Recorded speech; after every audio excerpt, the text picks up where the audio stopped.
მოგესალმებით ყველას კიდევ ერთხელ. შეგახსენებთ, რომ ეს არის საინფორმაციო შეხვედრა ეროვნული ბანკის ფინანსური განათლების პლატფორმა Finedus პროექტის გახდი Finedus ესპანი მასწავლებელი ფარგლებში. შეგახსენებთ ასევე, რომ ჩვენი დღევანდელი შეხვედრა ჩაიწერება, ხოლო შეხვედრის ჩანაწერი აიტვირთება და გამოქვეყნდება Finedus ოფიციალურ YouTube არხზე და Finedus ვებგვერდზე finedu.go.g. რაც შეეხება ჩვენი შეხვედრის ჩანაწერს, Prostorad დღის წესრიგს, მოკლედ გაგაცნობთ, რაზე ვისაუბრებთ, მოკლედ ვისაუბრებთ პროექტში ჩართვის დეტალებზე, რომელიც უკვე გამოქვეყნებულია, რა თქმა უნდა, Finedu.go.g-ზე, მაგრამ კიდევ ერთხელ გავივლით ყველაფერს და თქვენს შეგიძლიათ, რომ ნებისმიერ დროს დასვათ შეკითხვა პირდაპირ მიკროფონის ჩართვით ან მოიწეროთ ჩატში, დაიკითხოთ, რაც გაინტერესებთ და შემდეგ უკვე განვიხილავთ პრეზენტაციების შინაარს, ანუ უშუალოდ იმ პრეზენტაციების შინაარს, რაც მერე გაკვეთილების ჩატარებისას უნდა გამოიყენოთ და განვიხილავთ თამაშების დეტალურ ინსტრუქციასაც, რა თამაშებით შემდეგ გაკვეთილზე უნდა ათამაშოთ. აქვე გაგეცნობით, მე ვარ თინათინ გუჯაბიძე, Finedus გუნდის წევრი, ანუ საქართველოს ეროვნული ბანკის ფინანსური განათლების განყოფილების წარმომადგენელი და დღეს თქვენთან ერთად ვიქნები დაახლოებით საათნახევარი 2 საათის განმავლობაში. ვნახოთ, როგორი იქნება კითხვები და რა დრო დაგჭირდება ამისთვის. ეხლა მოკლედ შეგვიძლია დავიწყოთ. პირველ რიგში გეტყვით, რომ ეს პროექტი გახდი Finedus ესპანი მასწავლებელი მიმდინარეობს ყოველწლიური ცნობიერების ასამაღლებელი კამპანიის ფულის გლობალური კვირეულის ფარგლებში, რომელიც 2012 წლიდან აღინიშნება მსოფლიოს სხვადასხვა ქვეყანაში ყოველწლიურად. საქართველოშიც აღნიშნავთ მას უკვე 12 წელია. ამ კვირეულის მიზანი არის, რომ ბავშვებსა და ახალგაზრდებში ავამაღლოთ ფინანსური, ეკონომიკური თუ სამეწარმეო ცნობიერება და გავაკეთოთ ამ საკითხების პოპულარიზება მათში. რაც შეეხება წლევანდელი წლის თემატიკას, ეს არის ისაუბრე ფულზე და მოკლედ ამ ყველა აქტივობების მიზანი, რაც გლობალურ ფულის კვირეულის ფარგლებში იმართება, არის ის, რომ ვესაუბროთ ბავშვებსა და ახალგაზრდებს ფულთან დაკავშირებულ საკითხებზე, გავუზიაროთ საჭირო ინფორმაცია, ვასწავლოთ მათ სწორი კითხვების დასმა და ასე შემდეგ.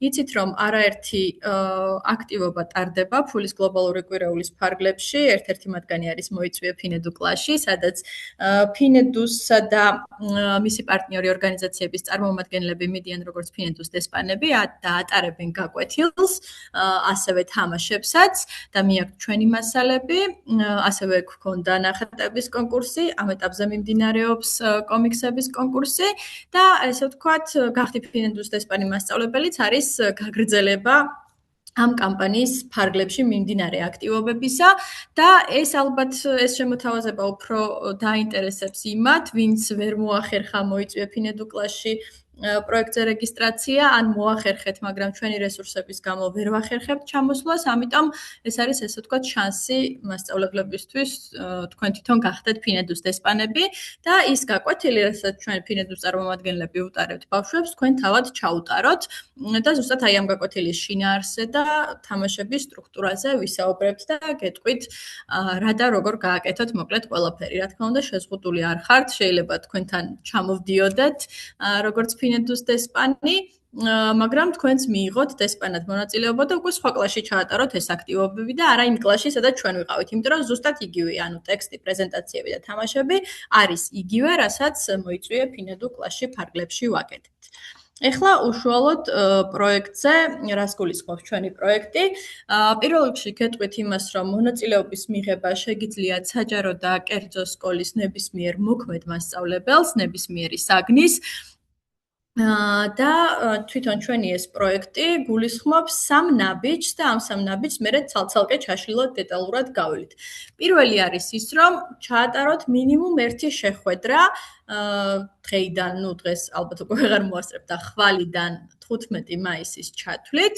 შემდეგ ამ შეხვედრის შესახებ გამოაქვეყნოთ საინფორმაციო პოსტი თქვენს პირად Facebook-ის გვერდზე, მას შემდეგ რაც უკვე ჩაატარებთ ამ გაკვეთილს, ეს პოსტიც როგორი უნდა იყოს და რა ტექსტით უნდა იყოს და როგორ დაიდოს, ამასაც დეტალურად გეტყვით და მას შემდეგ რაც ჩაატარებთ გაკვეთილს, გამოაქვეყნებთ პოსტს, შეავსოთ ანგარიშგების ფორმა ესეც 15 მაისის ჩათვლით უნდა მოახერხოთ და ანგარიშგების ფორმაში კიდევ გავივლით, რა თქმა უნდა, დეტალურად რას უთითებთ, მიუთითებთ თქვენი მოსწავლეების რაოდენობას, კლასს, თქვენ სახელს და გვარს, სკოლას, მეილს და საბოლოოდ ყველა მონაწილეს, ვინც ამ სამ საფეხურს გაივლის და შეავსებს ანგარიშგების ფორმას, ამ ფორმაში მითითებულ ელექტრონულ პოსტაზე გამოგეგზავნებათ დესპანი მასწავლებლის სერტიფიკატი. მოკლედ ეს არის მოკლედ რო ვთქვათ სამი ნაბიჯი, მაგრამ ეხლა მოდი სამივე დეტალურად გავიაროთ და ვთქვათ რას როგორ ვაკეთებთ. პირველ რიგში რაც შეეხება პირველ ნაბიჯს მასწავლებლის მიერ შეხვედრის ჩატარებას. შეხვედრების ჩატარების პერიოდი, როგორც გითხარით, არის 16 აპრილიდან 15 მაისის ჩათვლით. რაც შეეხება რამდენი შეხვედრა შეიძლება ჩაატაროთ, მინიმუმ ერთს ატარებთ, რაზეც ავსებთ ფორმას, ერთის ზემოთ არ ხართ შეზღუდული, თქვენ რამდენიც გაგიხარდებათ მოკლედ. შეგიძლიათ ჩაატაროთ თქვენ სკოლაში, ან თუ სურვილი გაქვთ, შეგიძლიათ ჩაატაროთ სხვა სკოლაში. ოღონდ ამ შემთხვევაში ჩვენ არ ვერთვებით ორგანიზების ან შეთანხმების პროცესში, თქვენ თვითონ უთანხმებთ იმ სკოლის ადმინისტრაციას, სადაც უნდა ჩაატაროთ ეს გაკვეთილი.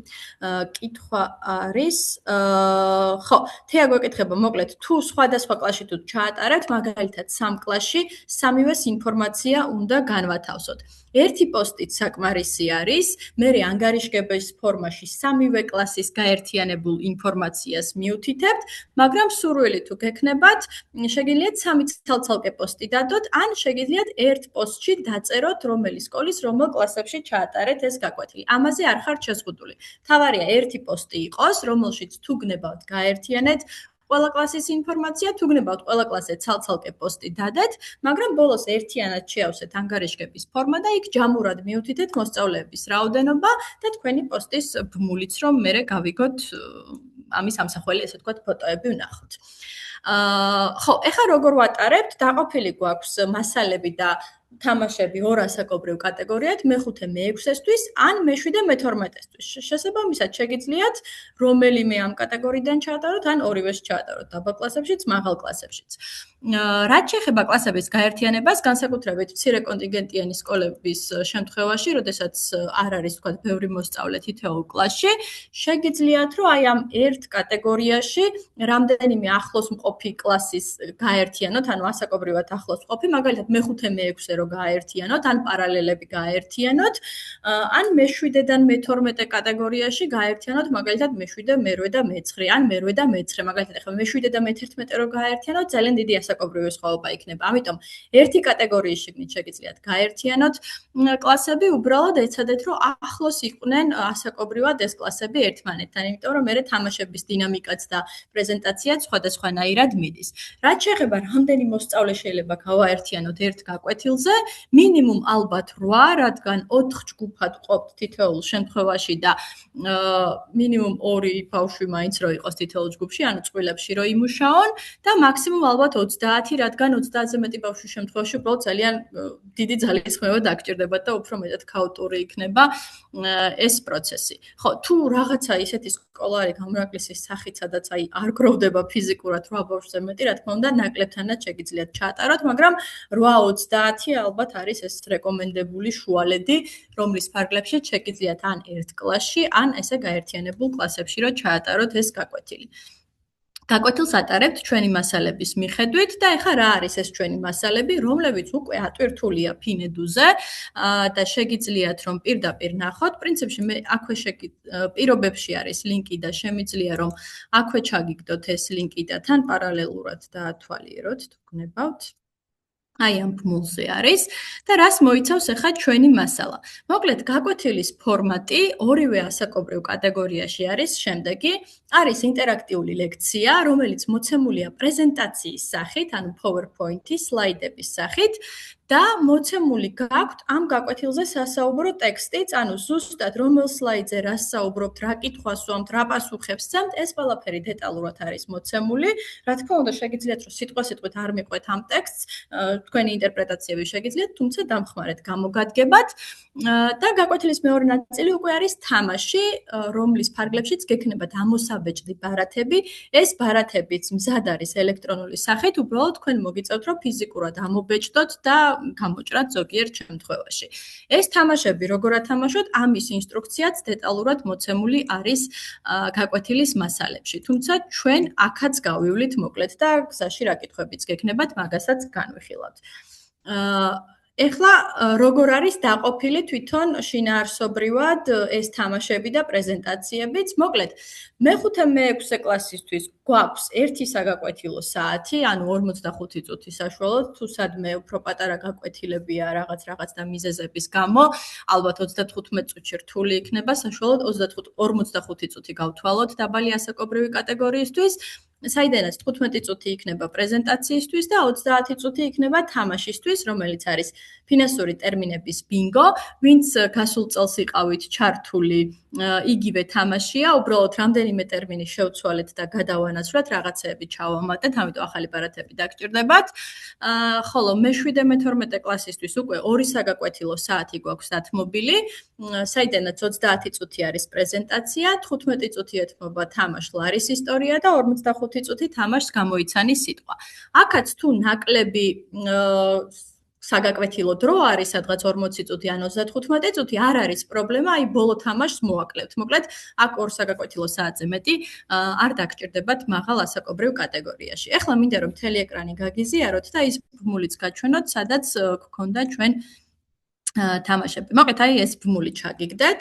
და აქ ნახავთ უკვე, აი ატვირთულია საგაკვეთილო მასალა, ინსტრუქცია მე-5 მე-6 კლასისთვის. შესაბამისად, თუ ამ ასაკობრივ კატეგორიაში ატარებთ, აი ამას რო დააჭერთ, უკვე ჩამოიტვირთება პრეზენტაცია მე-5 მე-6 კლასისთვის, რომელიც არის PPT ფორმატში, სლაიდების სახით. ეხლა არ ჩამოვტვირთავ უბრალოდ და აქ არის შესაბამისი გაკვეთილის ტექსტი და თამაშის ინსტრუქცია. ეს იხსნება PDF-ის სახით, ამის ჩამოტვირთვაც შეგიძლიათ აქედან და აი წერია თქვათ მაგალითად რა მასალა გჭირდებათ, როგორ უნდა მოემზადოთ, რას ლაპარაკობთ პირველ სლაიდზე, მეორეზე და ასე შემდეგ. და მეორე ნაწილში უკვე არის თამაშის ინსტრუქცია, როგორ ათამაშებთ ამ თამაშს.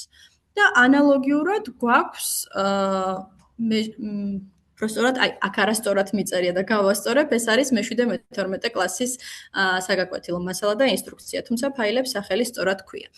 მოკლედ, გაკვეთილის პრეზენტაცია აქ არის მე-7 მე-12 კლასისთვის და აქვე არის გაკვეთილის ტექსტი და თამაშების ინსტრუქცია, როგორც დაბალი კლასის შემთხვევაში. ანუ, რას ლაპარაკობთ სლაიდებზე, რა ინსტრუქცია აქვს ლარის ისტორიას და რა ინსტრუქცია აქვს თამაშებს. თვითონ თამაშებიც, როგორც გითხარით, აქ არის ატვირთული. მაგალითად, გაკვეთილის თამაში, ფინანსური ტერმინების ბინგო, ეს არის მე-5 მე-6 კლასებისთვის. ამასაც აი ესე ჩამოტვირთავთ. აქ სულ არის 6 ფურცელი. არ არის აუცილებელი, რომ მაინც და მაინც ფერად პრინტერზე ამოპრინტოთ, შეგიძლიათ შავ-თეთრი პრინტერითაც ამოებეჭდოთ. საიდანაც 4 ფურცელს ურიგებთ ბავშვებს, ანუ თითოეულ ფურცელს, თითოეულ გუნდს, ამას მერე აგიხსნით დეტალურად ინსტრუქციას, ეხლა უბრალოდ მასალების სახით გაჩვენებთ და ეს ორი ფურცელი არის კითხვების, რომელიც რჩება თქვენთან. მოკლედ, დაბალ კლასებში გიწევთ მხოლოდ აი ამ 6 ფურცლის ბეჭდა.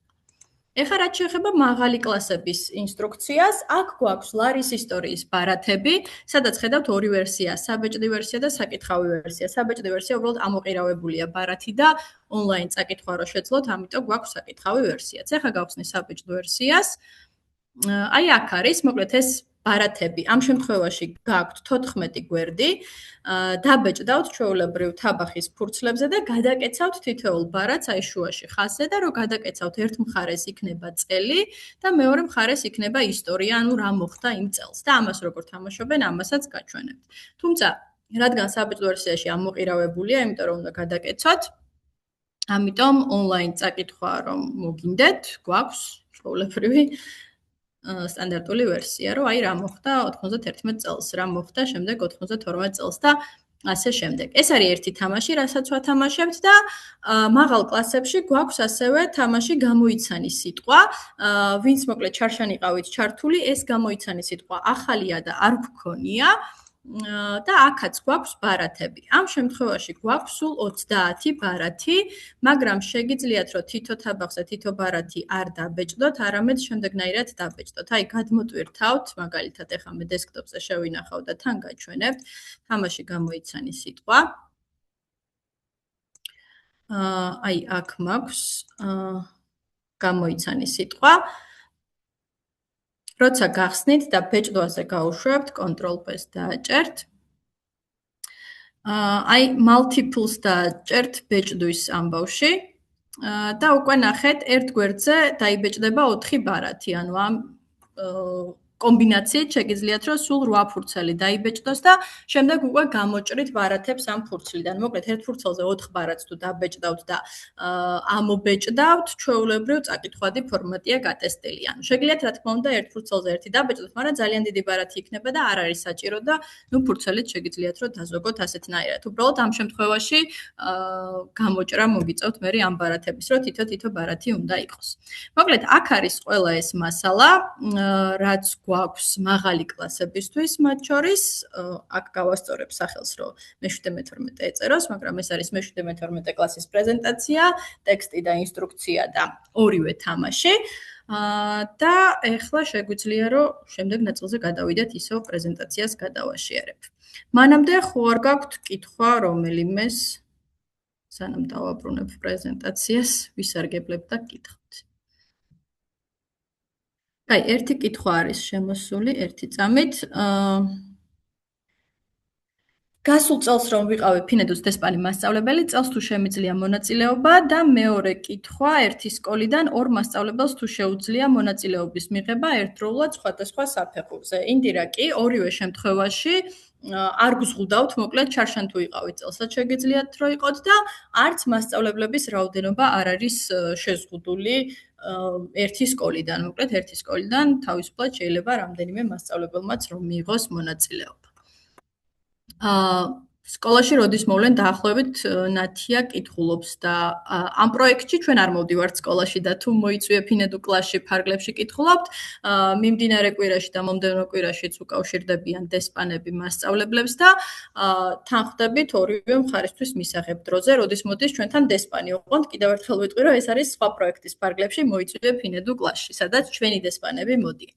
კი ბატონო ნათია, მოკლედ დაგიკავშირდებიან აუცილებლად და შეთანხმდებით დროზე. გაკვეთილი უნდა ჩატარდეს 15 მაისამდე და 15 მაისამდე რა პერიოდიც იქნება თქვენთვის მისაღები და დესპანისთვისაც მისაღები, როდესაც დაგიკავშირდებიან ტელეფონზე, მოკლედ ერთად შეთანხმდებით ამ ამბავზე.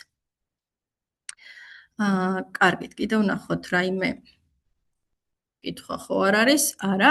მაშინ განვაგრძოთ. მოკლედ რა დაგჭირდებათ ახლა?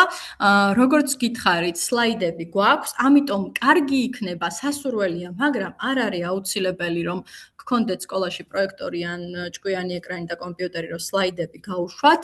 მოკლედ, თუ იქნება კარგია და სასურველია, თუ არ იქნება, მაშინ უბრალოდ რომ ამობეჭდოთ ეს სლაიდები ან დაფაზე დაწეროთ სლაიდზე მოცემული ინფორმაცია და ისე ჩაატაროთ გაკვეთილი.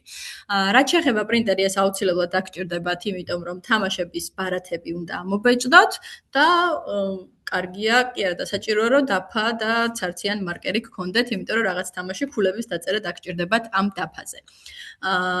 გუნდებად დაიყოფიან ბავშვები, 4 გუნდი არის როგორც დაბალში, ასევე მაღალ ასაკობრივ კატეგორიაში და თითოეულ გუნდს თითო კალამი და რაღაც შესანიშნი ჩვეულებრივი როლის ფურცლებიც რო ჰქონდეს, რადგან ერთ-ერთ თამაში საჭიროა რომ პასუხები დაწერონ ფურცლებზე. მოკლედ ეს არის სულ ის მასალა, გარდა ჩვენ მიერ მოცემული მასალისა, სწორედ ინვენტარი, რაც დაგჭირდებათ სკოლაში გაკვეთილების ჩასატარებლად. ეს არის უშუალოდ რაც შეეხება გაკვეთილის ჩატარებას. ეხლა გადავიდეთ მეორე ნაწილზე, ჩაატარეთ თქვათ ეს გაკვეთილი ერთ სკოლაში ან ორ სკოლაში. ეხლა ამ გაკვეთილის შესახებ ინფორმაცია უნდა დაწეროთ თქვენს პირად Facebook-ის გვერდზე. და ეს როგორ ხდება? ჩვენ გვაქვს სპეციალური პოსტის ნიმუში, მაგრამ სანამ დავიწყებ ამის ახსნას, ერთს გეტყვით, რომ აუცილებლად ისე ატვირთეთ ამ პოსტისთვის მოსწავლეების ფოტოები, რომ მოსწავლეები არ იყვნენ იდენტიფიცირებადი, ანუ ან ჩანდეს თქვათ გაკვეთილის პროცესი, მასალები, დაფა, მასწავლებელი და თუ არასრულწყოვნები ჩანან, ანუ მოსწავლეები, მაშინ ვერ უნდა ხდებოდეს მათი იდენტიფიცირება, ან ზურგიდან გადაღებული ფოტოები უნდა იყოს, ან სახეები რომ დაფაროთ სმაილებით. რადგან ჩვენს პროექტში იღებს მონაწილეობას, ამიტომ ამ პოსტში არ გვინდა რომ ჩანდეს არასრულწლოვანი მოსწავლეების ფოტოები. თუ გინდათ რომ რაღაცა ჩანდეს მოსწავლეები და ამის შესახებ დაპოსტოთ თქვენს ან სკოლის Facebook-ის გვერდზე, შეგიძლიათ უბრალოდ ცალკე პოსტი დადოთ და ამ პროექტის ფარგლებში ის პოსტი არ გამოაგზავნოთ მოკლედ. ეხლა რას ვხვდებთ პოსტში, რა იგულისხმება? მოკლედ, აუცილებლად უნდა ეწეროს ძირითადი ტექსტი ფინედუს ნიმუშის მიხედვით და აი ეს ნიმუში ზუსტად იმ გვერდზეა, სადაც საგაკვეთილო მასალები იყოს და ეხლავე გაჩვენებთ, პრინციპში გადავაზიარებთ და ამის მიხედვით გაჩვენებთ. ისო მთელი ეკრანი გავაზიაროთ. მოკლედ, ეხლა რა უნდა იყოს პოსტში? აქ წერია აქვე, ანუ სადაც ეს გაკვეთილების ბმული, მასალების ბმული იყო, წერია საინფორმაციო პოსტის ნიმუში და ბანერი. ეს არის პოსტის ტექსტი, ეს უნდა დაპოსტოთ. მე ვარ ფინედუს დესპანი მასწავლებელი, დღეს ფულის გლობალური კვირეულის ფარგლებში, ამა და ამ სკოლაში, ამა და ამ კლასის მოსწავლეებთან, ამას ჩასვამ სკოლის სახელწოდებას და კლასებს, თუ რამდენიმე სკოლაა, კიდევ ერთხელ ვიტყვი, რომ შეგიძლიათ ცალ-ცალკე პოსტად დადოთ, ან ამ ერთ პოსტში გაერთიანოთ. კლასის მოსწავლეებთან ჩავატარებ ფინედუს ინტერაქტიული გაკვეთილი ფულის მართვისა და ფინანსური უსაფრთხოების თემაზე. და მერე დამატებით თქვენ რა ტექსტიც გინდათ, ამ ტექსტის გარდა, ეს არის აუცილებელი ტექსტი, ჩასვათ თქვენთვის სასურველი ტექსტიც, რა ვიცი, შთაბეჭდილებები, დასკვნები, მიღწეული შედეგები, ან უფრო მეტი რამის თქმა თუ გინდათ მოკლედ. აუცილებელი არ არის. მონიშნოთ ფინედუს ოფიციალური გვერდი, აი ამ დათაგვით ამ სიმბოლოთი ხდება ფინედუს სოციალური ქსელი, Facebook-ის გვერდი და მიუთითოთ აი ეს ჰეშტეგები, რაც ქვემოთ არის, ზუსტად ფინედუს დესპანი ისაუბრე ფულზე, Smart Money Talks, Global Money Week 2026 და GMW 2026. და აუცილებლად ამ პოსტს სურათად მიაბად ბანერი, აი ეს ფინედუს ბანერი, შეგიძლიათ ჩამოტვირთოთ ესე Save Image S და შეინახავთ მოკლედ ესე PNG images სადმე დესკტოპზე და როცა პოსტს ატვირთავთ, შეგიძლიათ კი არა და უნდა მიაბათ აი ეს ფოტოც, რომ გამოჩნდეს და დამატებით შეგიძლიათ ჩასვათ მოკლედ ფოტოები გაკვეთილიდან მოსწავლეების იდენტიფიცირების გარეშე. ეს არის ამ პოსტის ამბავი, რასაც წერთ თქვენს პირად Facebook-ის გვერდზე. კითხვები ხო არ გაქვთ ამასობაში? მეორე და მეოთხე კლასი რო ჩართოთ, მარი გვეკითხებით. მოკლედ, ჩვენ გათვლილი გვაქვს მეხუთედან მეექვსე კლასისთვის, ეხლა თქვენც რო ნახავთ თქვათ შინაარს და ბინგოსაც, მეორე კლასელებისთვის ძალიან რთული იქნება. მეოთხე კლასი კიდევ შეიძლება, მაგრამ მოკლედ ჩვენი პროექტის ფარგლებში გათვლა არის მეხუთე, მეექვსე კლასებზე. ამიტომ ეხლა შინაარსაც და თამაშებსაც რო ნახავთ, იქ მეორე კლასელებს ძალიან გაუჭირდებათ ჩართვა. მეოთხეები, ნუ კიდევ შეიძლება რომ ჩართოთ ამ მოსწავლეებთან ერთადაც. მე შეიძლება. კი ბატონო, გისმენთ. თიშით ხელი ვერ ავიწია. მე დავაგვიანე და მასალებს თუ გაგვიზიარებთ, გასული წლის კი მაქვს, მაგრამ აინც იქნებ რა ვიცია. კი, როგორ არა, მასალები გაზიარებული მაქვს. თვითონ ეხლა თავიდან ჩაგიგდებთ ლინკს, მაგრამ პირობებში რო შემოხვალთ, ღონისძიებებში არის ფინედუზე ამ პროექტის პირობები და აი აქ არის მასალები და ინსტრუქცია. წელს განახლებები გვაქვს, ახალი თამაში გვაქვს მაღალი კლასის მოსწავლეებთან და დაბლებთან ბინგოც განვაახლეთ. ამიტომ ეს ახალი მასალები დაგჭირდება და პრეზენტაციების შინაარსით შეცვლილია, მოკლედ წელს ფინანსურ უსაფრთხოებაზე კეთდება აქცენტი. ასე რომ ეს შეგიძლიათ ნახოთ. კარგით, კიდევ ერთი კითხვა არის, მოკლედ, როცა მშობლების თანხმობა გვაქვს ფოტოებზე, მაინც დავფაროთო. მოკლედ, რადგან ჩვენ პროექტში იღებს მონაწილეობას ეს თქვენი პოსტი, ჩვენ არ გვაქვს მშობლების თანხმობა, ამიტომ მაინც დაფარეთ. რასაც ჩვენთან აზიარებთ, მოკლედ პოსტს, იმ პოსტში დაფარეთ, მაგრამ ცალკე შეგიძლიათ მოკლედ დადოთ პოსტი, იმიტომ რომ ზოგჯერ ბავშვებიც და მშობლებიც ელოდებიან ამ პოსტს და ეს მესმის. ამიტომ რასაც ჩვენთან აგზავნით პოსტის ბმულს, რომელიც მე ანგარიშგებაში უნდა ჩადოთ, აქ დაფარული იყოს სახეები და ცალკე დადეთ პოსტი თქვენთვის თუ გინდათ, მოკლედ სადაც არ დაფარავთ. ჩვენ რადგან არ გვაქვს თანხმობები, ამიტომ მოკლედ ჩვენ არ გვინდა რომ იდენტიფიცირებადი ფოტოები იყოს მოსწავლეებისთვის. საერთოდ რომ არ ჩანდნენ მოსწავლეები, ეგეც შეიძლება, რა თქმა უნდა, მხოლოდ რესურსები და საკლასო ოთახი რო ჩანდეს, ესეც შეიძლება, რა თქმა უნდა. ან მასწავლებელი კადრში, ან თვითონ რესურსები და, რავი, დაფაზე გაშვებული პრეზენტაცია და ასე შემდეგ, ესეც შეგიძლიათ. ლევან, მინიმუმ 1 გაკვეთილი უნდა ჩაატაროთ. ნუ დიდებთან 2 საგაკვეთილო საათია, მაგრამ ვეძახით, რომ ეს 1 შეხვედრაა. 1 შეხვედრისაც იღებთ სერტიფიკატს, თუ კი მერე დადებთ ამას პოსტის სახით და გამოვაგზავნით ანგარიშგების ფორმას და თუ ვისაც მეტის ჩატარება უნდა, მოკლედ ესეც შეზღუდული არ არის. მინიმუმ 1 უნდა ჩატარდეს. კარგით, გადაგზა თუ იქნება შეკითხვები, მოკლედ შევიხედოთ ჩატში, ან პირდაპირ ჩართეთ მიკროფონი და ჩამერთეთ. მოკლედ აი ეს მასალები, რაც ჩაგიგდეთ, მანდვე არის პოსტის ნიმუში და ფინედუს ბანერიც, რაც მე პოსტის სახით უნდა დადოთ და მივედით მესამე ნაბიჯამდე, რომელიც არის ფინედუს ანგარიშგების ფორმის შევსება. ანუ ამ ფორმით ვიგებთ, რომ თქვენ ჩაატარეთ გაკვეთილი. შესაბამისად, ანგარიშგების ფორმაში უნდა მიუთითოთ თქვენი და სკოლის მონაცემები, ანუ თქვენი სახელი და გვარი და სკოლის დასახელება ზუსტად ისე, როგორც გინდათ, რომ იყოთ სერტიფიკატზე, იმიტომ რომ სერტიფიკატზე ეწერება, რომ ფინედუს დესპანი სერტიფიკატი გადაეცემა რაღაცა სკოლის ამ და ამ მასწავლებელს. ამიტომ გთხოვთ, რომ კარგად ჩაწერეთ სკოლის დასახელება, კი ვასწორებთ ხოლმე ხშირ შემთხვევაში, მაგრამ ეხლა როგორც გამოგიგზავნით სკოლის დასახელებას, ისე ეწერება სერტიფიკატზე. ამ ანგარიშგების ფორმაში აუცილებლად მიუთითებთ თქვენი საინფორმაციო პოსტის ბმულს, ანუ თქვენს პირად გვერდზე რაც დადეთ პოსტი, მაგის ბმულს დააკოპირებთ და ჩაგვიგდებთ და პოსტი აუცილებლად უნდა იყოს საჯარო, ეს გამომრჩა, იმიტომ რომ თუ მხოლოდ მეგობრებზე გაქვთ დაყენებული და არა public-ზე, ანუ საჯაროზე, მაგ შემთხვევაში ჩვენ ვერ დავინახავთ და ამიტომ გაასაჯაროეთ ეს პოსტი. და აუცილებლად უნდა მიუთითოთ თქვენი ელექტრონული პოსტა, სადაც გამოგიგზავნით სერტიფიკატს. მოკლედ, სერტიფიკატი რომ მიიღოთ, ეს სამივე ნაბიჯი უნდა შეასრულოთ. ჩაატაროთ გაკვეთილი, გამოაქვეყნოთ პოსტი, შეავსოთ ანგარიშგების ფორმა, სადაც მიუთითებთ ამ პოსტის ბმულს და თქვენს მონაცემებს და ჩვენთან მოვა ეს ინფორმაცია და შემდეგ უკვე გამოგიგზავნით სერტიფიკატს. თვითონ ეს ანგარიშგების ფორმაც მოცემული გვაქვს პირობებში და ეხლა მინდა გაჩვენოთ ეს ყველაფერი სად გვაქვს, რომ ყველაფერი ადვილად იპოვოთ. ამიტომ ისე მთელი ეკრანის გაზიარებაზე გადავალ.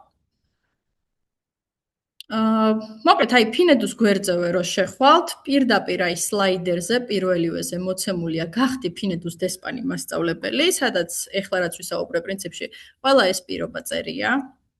აი აქ წერია, ვის შეუძლია ჩაერთოს, რა ევალება.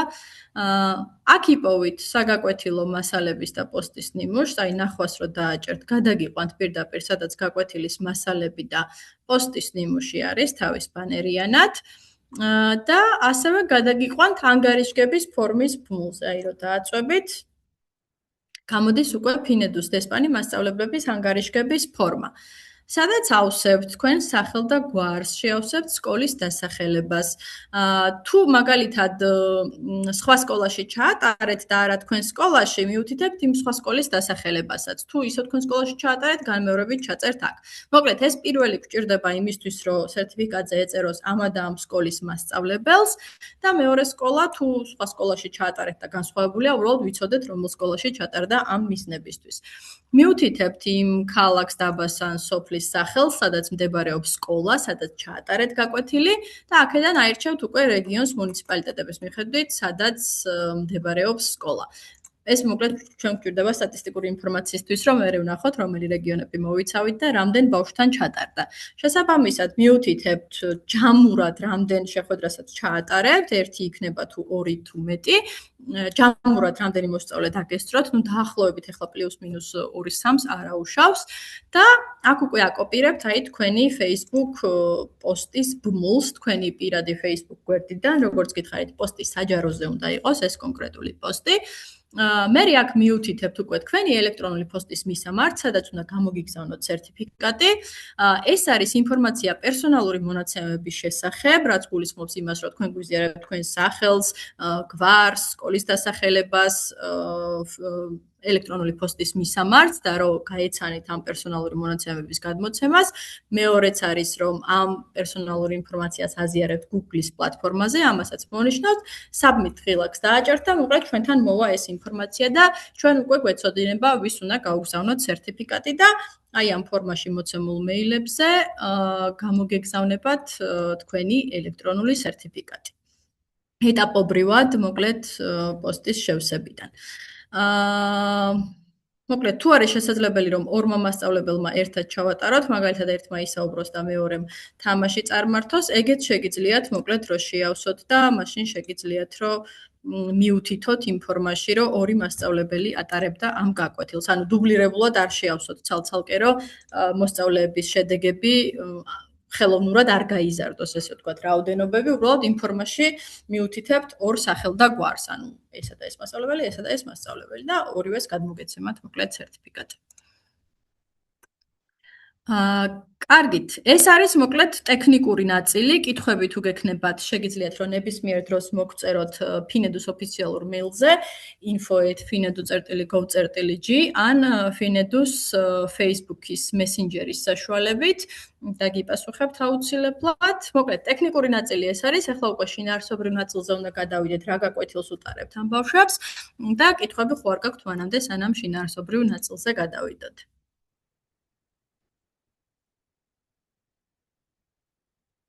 კარგით, გადავიდეთ შინაარსობრივ ნაწილზე. მოკლედ, ახლა ეტაპობრივად მივიხილავთ, ჯერ დავიწყოთ დაბალი კლასების პრეზენტაციიდან, მერე მაღალი კლასების პრეზენტაცია გავაკეთოთ, მერე დაბალი კლასის თამაშები, მერე მაღალი კლასის თამაშები. თან ვუდასტურებ შემომსვლელებს. ხო, კიდევ ერთი, როგორც იცით, ეს შეხვედრა იწერება და შეხვედრის ჩანაწერს აი იმ პირობებშივე დავდებთ, ან Finedu-s YouTube არხზე რო შემოხვალთ, იქ დაგხვდებათ ატვირთული ხვალ. და მერე მიუთითებთ ჩანაწერის ბმულს თვითონ იმ პირობებში, რაც წეღან გაჩვენეთ, სად ეწერა ყველაფერი. მოკლედ, ახლა რაზე ვსაუბრობთ მე-5 მე-6 კლასებში? აქ სულ 15 წუთიანი პრეზენტაცია, აი მაქსიმუმი 15 წუთი იყოს. ძალიან ბევრი ინტერაქციაც არ გვინდა, ამასაკის მოსწავლეებს უფრო უყვართ ხოლმე ერთი რო პასუხს გასცემს, უნდა რომ ყველამ უპასუხოს, მაგრამ ეცადეთ რომ მართოთ ეს ინტერაქცია და 2-3 პასუხი მიიღოთ ზოგადი მოსწავლეებისგან და შემდეგ თქვენ დაასრულოთ სათქმელი და უთხრათ, რომ მეორე ნაწილში თამაში გვაქვს და მათი ეს ენერგია და ცოდნა თამაშისთვის შემოინახონ. მაგრამ მოკლედ ეს გასაუბრება პირველადი მაინც გვინდა. და ახლა რაზე ვესაუბრებით? თვითონ ტექსტი მოცემული გვაქვს მოკლედ რას ეუბნებით და რას ეკითხებით. ზოგადადაც ესე გააკეთეთ, რომ ჯერ რაღაცა კითხვა დასვით, ან ხელის აწევით, რომ ჩაერთონ, ან რაღაც 1-2 პასუხი მიიღონ და შემდეგ უთხარით თქვენი სათქმელი. აი 2-3 პასუხი მიიღეთ ხოლმე ყოველ ჯერზე. ან რაღაცა ხელის აწევით, უბრალოდ კი ან არა ფორმით რომ ვკითხოთ. მოკლედ ვეკითხებით, რომ დღეს რაღაც განს ვეუბნებით, რომ დღეს განსხვავებული გაკვეთილი გვექნება. აბა ვის უნდა, რომელ თქვენგანს უნდა, რომ გამოიმუშაოს ფულის მართვის სუპერძალა, გთხოვთ 100 ხელი, ვის გინდათ გახდეთ ფინანსური თაღლითობის დეტექტივები, გთხოვთ 100 ხელი და მერე ვეუბნებით ძალიან კარგი, ეს ზუსტად ის საკითხებია, ფულის მართვა და ფინანსური უსაფრთხოება, რაზეც დღეს ვისაუბრებთ.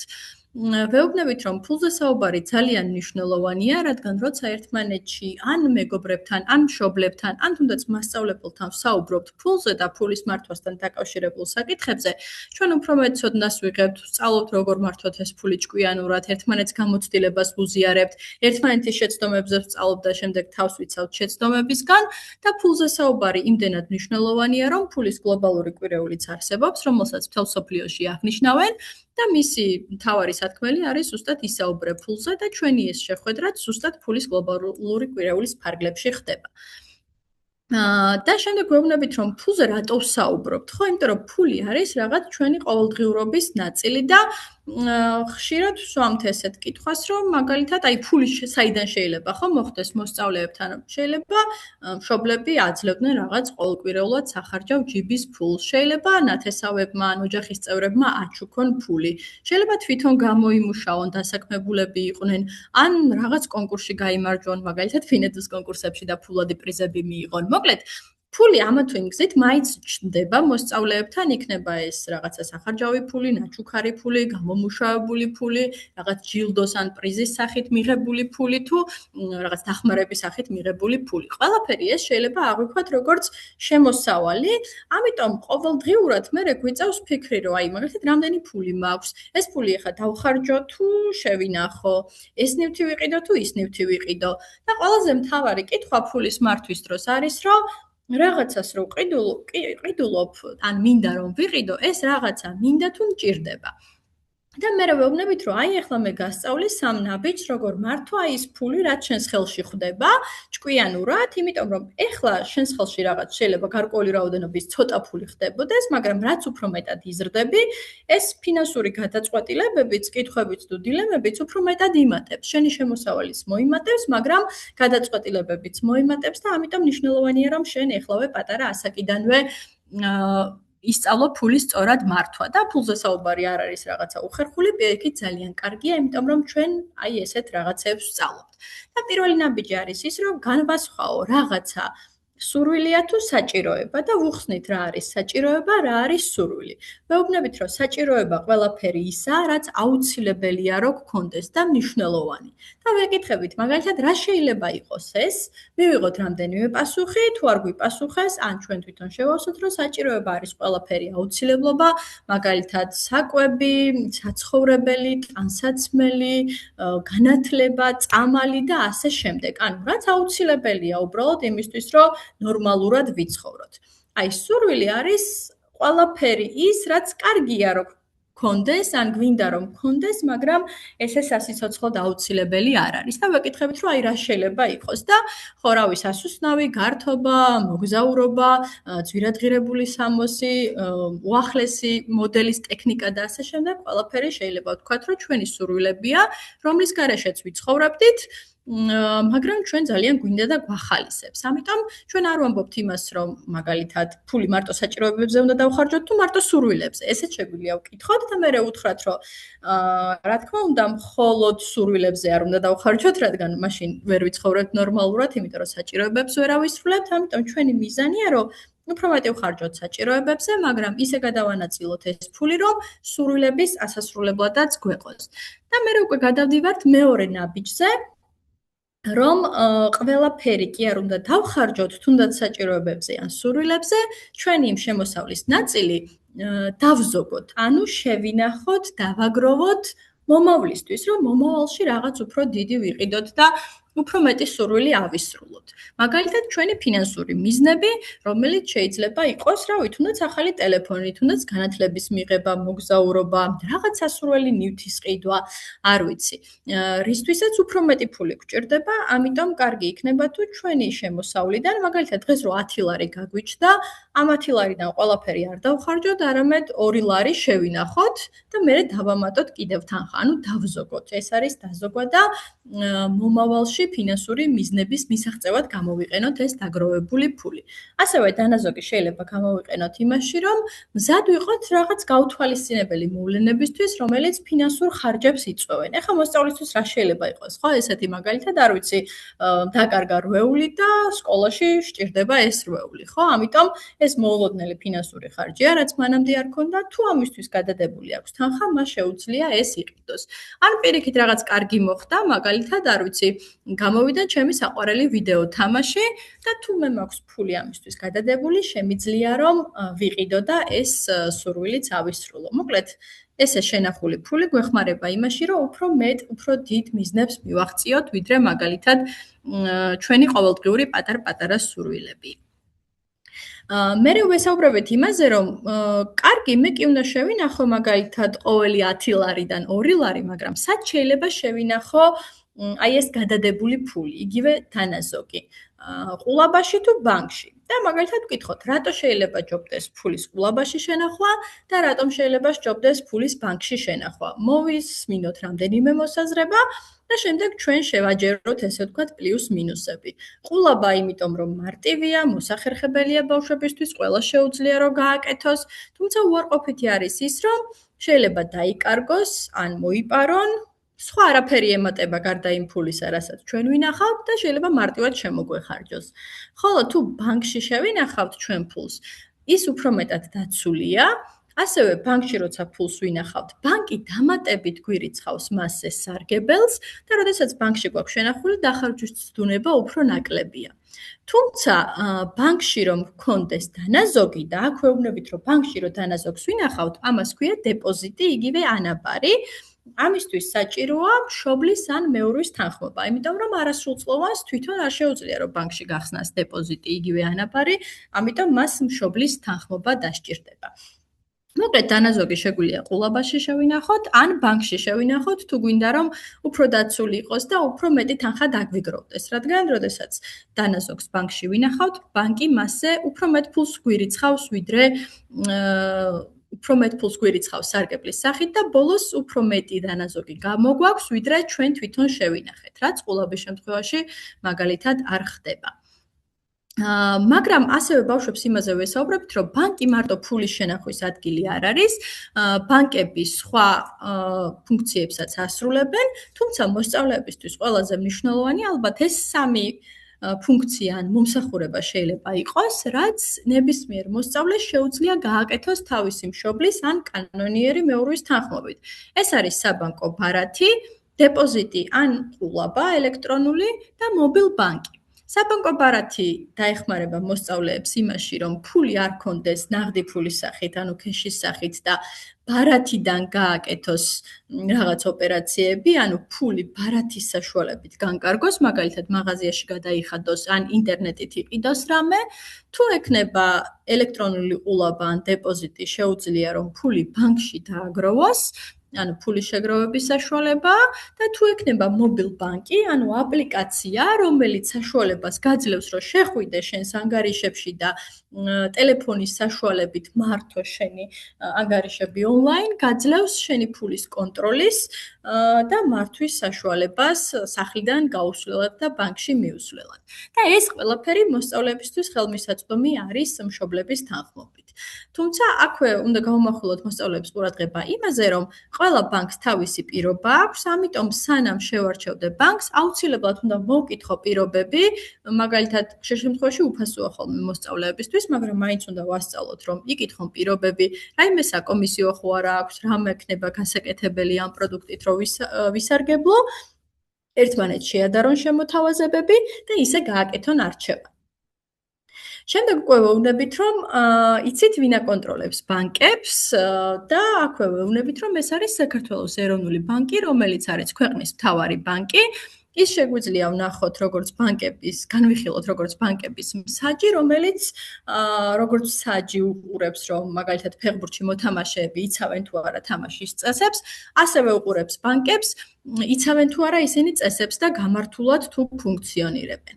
ასევე ეროვნული ბანკი უყურებს ფასებს, რომ არ იცვლებოდეს ეს ფასები ძალიან ხშირად და ძალიან მკვეთრად, მაგალითად, დღეს რაღაცა ჩვენი საყვარელი შოკოლადი ღირდეს 2 ლარი, ხვალ გახდეს 10, ზეგ 15, მერე 20, მერე 12 და ასე შემდეგ. ანუ ის უყურებს სხვადასხვა პროდუქტების ფასებს, რომ ძალიან ხშირად და ძალიან მკვეთრად არ იცვლებოდეს.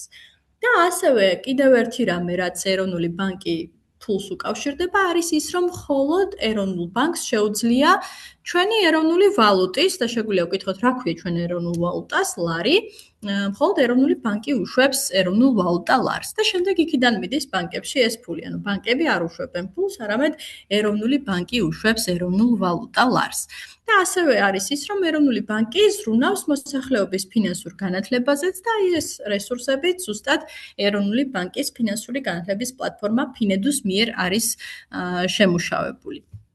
აქ მერე გადავდივართ უკვე მესამე ნაბიჯზე და ვეუბნებით, რომ ფულზე საუბარი კარგია, უნდა ვიცოდეთ ფულის მართვა, ანუ საჭიროებებისა და სურვილების განსხვავება, უნდა ვინახავდეთ ფულს და ვზოგავდეთ, მაგრამ ძალიან მნიშვნელოვანია განსაკუთრებით მაშინ, როდესაც ჩვენ ვიყენებთ ბარათებს, ვიყენებთ მობილ ბანკს, რომ გაუფრთხილდეთ თაღლითებსაც და დავიცვათ ფინანსური უსაფრთხოება, რადგან სადაც ფულია, თაღლითებიც იქ არიან და ჩასაფრებული არიან, რომ ჩვენი ფინანსები მიითვისონ. ამიტომ პირველი წესი მნიშვნელოვანი იქნება, რომ არასდროს გააზიაროთ პაროლები და პინ-კოდები და ეს პაროლი შეიძლება იყოს მობილ ბანკის პაროლი, თუნდაც შენი ელექტრონული პოსტის პაროლი, თუნდაც შენი სოციალური ქსელის პაროლი და არ გააზიაროთ საბანკო ბარათის მონაცემები და მერე ვეკითხებით, თუ იცით რა მონაცემები არის დატანილი ბარათზე, ვისაც აქვს ბარათი და თუ არ იციან, ჩვენ თვითონ ვაჩვენოთ სურათზე და ავხსნათ, რომ ბარათზე დატანილია ბარათის ნომერი,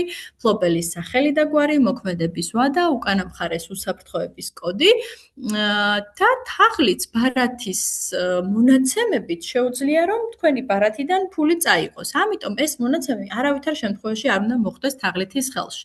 ეს იმას ნიშნავს, რომ ბარათი უყურადღებოდ არ უნდა მივაგდოთ, უცხო ადამიანებს არ უნდა მივცეთ, ჩათვალეთ, რომ ამით თქვენი ფულის გასაღებს, საფულის გასაღებს ან სახლის გასაღებს აძლევთ ვიღაცას და როგორც ნახთ ფულს მოუფრთხილდებოდით, ისევე უნდა მოუფრთხილდეთ ბარათს და არ დაკარგოთ. მაგრამ ბარათის ამ მონაცემების მოპარვა ბარათის დაკარგვის გარეშეც არის შესაძლებელი და ვკითხოთ თქვენი აზრით, როგორ შეიძლება ეს მოხდეს და აქ უკვე მეორე წესს ვეუბნებით, რომ ეს შეიძლება მოხდეს ფიშინგის საშუალებით და ფიშინგის სიტყვას დაბალ კლასებშიც ვახსენებთ, ბინგოშიც გვაქვს ეს ტერმინი. ეს არის ინტერნეტ თაღლითობა, როდესაც ფიშერი, ანუ ვინც თაღლითია, ის ცდილობს, რომ რაღაცით მოგვატყუოს, შეგვიტყუოს, რაღაცა შემოთავაზება გაგვიკეთოს და ჩვენი ბარათის მონაცემები შეგვაყვანინოს ყალბ გვერდზე და ასე მოიპაროს ბარათის მონაცემი. მოსწავლე იკითხავს, რატომ უნდა შევიყვანო, ხო, ბარათის მონაცემები ყალბ გვერდზე, მაგრამ საქმე იმაშია, რომ ჩვენ არ ვიცით, რომ ეს გვერდი ყალბია, იმიტომ რომ გავს ნამდვილს და ამ დროს თაღლითი რაღაცას გვპირდება, ან საჩქარო ამბავს, ან რაღაცის მოგებას. ამიტომ არის მნიშვნელოვანი, რომ ყოველთვის გადავამოწმოთ და ვკითხოთ უფროსებს, მოვიკითხოთ სხვასთან, ეს ინფორმაცია ნამდვილია თუ ყალბი, რადგან არ გავებათ, ესე ვთქვათ, თაღლითის მახეში, არ წამოვეგოთ თაღლითის ანკეს. და მე ეს რო კარგად გავაცნოთ მაგალითების საშუალებით, ხელის აწევით ვეუბნებით. ეხლა მე დაგისვამთ კითხვებს და თქვენ მითხარით, რომ თუ შეიძლება ეს რაღაცა ვინმეს უთხრათ, მაშინ აწიეთ ხელი კი, თუ არ უნდა უთხრათ, მაშინ უბრალოდ აწიეთ ცერი, რომ შეიძლება უთხრა, თუ არ შეიძლება, მაშინ დაწიეთ ცერი, რომ არ შეიძლება უთხრა. და აქ კომენტარებს არ აკეთებინებთ, უბრალოდ ცერის აწევით ან დაწევით განიშნებენ უთხრან თუ არ უთხრან. და პირველი მაგალითი არის, შეიძლება მეგობარს უთხრა, რომელი თამაში გიყვარს. ნუ აქ შეიძლება მაღლა აწიონ ცერი, ამაში საფრთხე არაფერი არ არის. შეიძლება ვუთხრათ.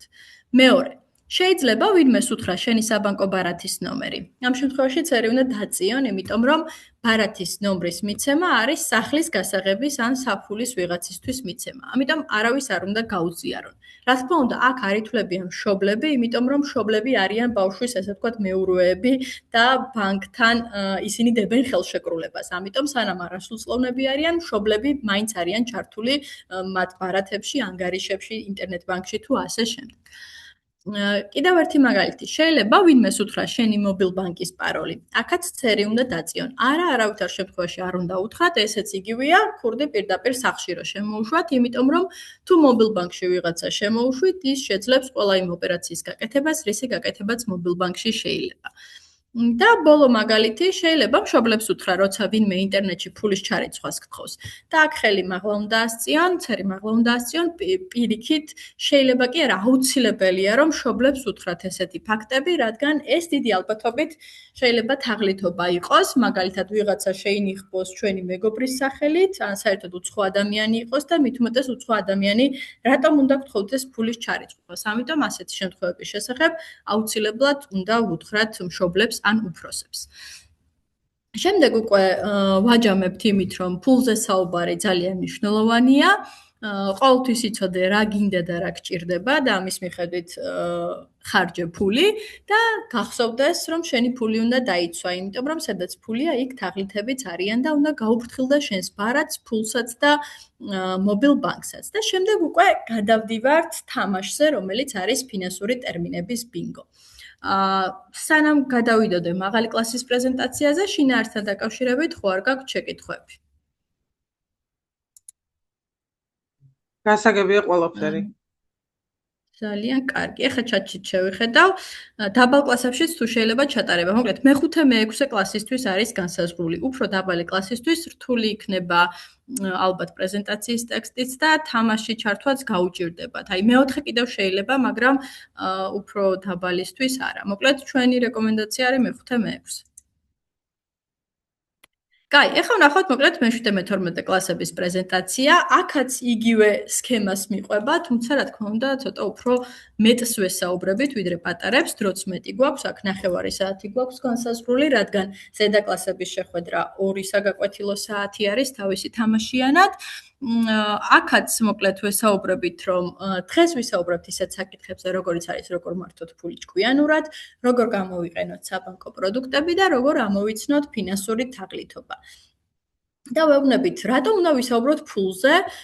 ჩვენ ყოველთვის გვიწევს რაღაც გადაწყვეტილებების მიღება, რაღაცა ვიყიდო თუ შევინახო, რავი, დავხარჯო თუ შევინახო, ეს ნივთი ვიყიდო თუ ის ნივთი ვიყიდო, მაგრამ ყველანი ალბათ ნაკლებად ვსაუბრობთ ფულის შესახებ მეგობრებთან და მშობლებთან და აქაც ინტერაქციისთვის შეგვიძლია ვკითხოთ, რომ აბა ასწიეთ ხელი ბოლოს ვინც ისაუბრეთ, ან თუ გისაუბრიათ საერთოდ მშობლებთან ან მეგობრებთან ფულის შესახებ და ვნახოთ, თქვათ, რამდენი მოსწავლე აწევს ხელს. და შეგვიძლია უთხრათ, რომ ფული რადგან ყოველდღიურობის ნაწილია, ფულზე საუბარიც ნორმალურია, რადგან კარგია, რომ ერთმანეთს გავზიაროთ გამოცდილება, თავიდან ავერიდოთ შეცდომები, უკეთესი გადაწყვეტილებები მივიღოთ და ისიც ვიცოდეთ, როგორ გავუმკლავდეთ ფინანსურ თაღლითობას და ვიყოთ ფინანსურად უსაფრთხოდ. აქაც პრინციპში აღარ განმეორდები იგივეს ვეუბნებით, რომ ფულზე საუბარი იმდენად მნიშვნელოვანია, რომ ფულის გლობალური კვირეულიც არსებობს და ვეუბნებით, რას ეხება ეს ყველაფერი.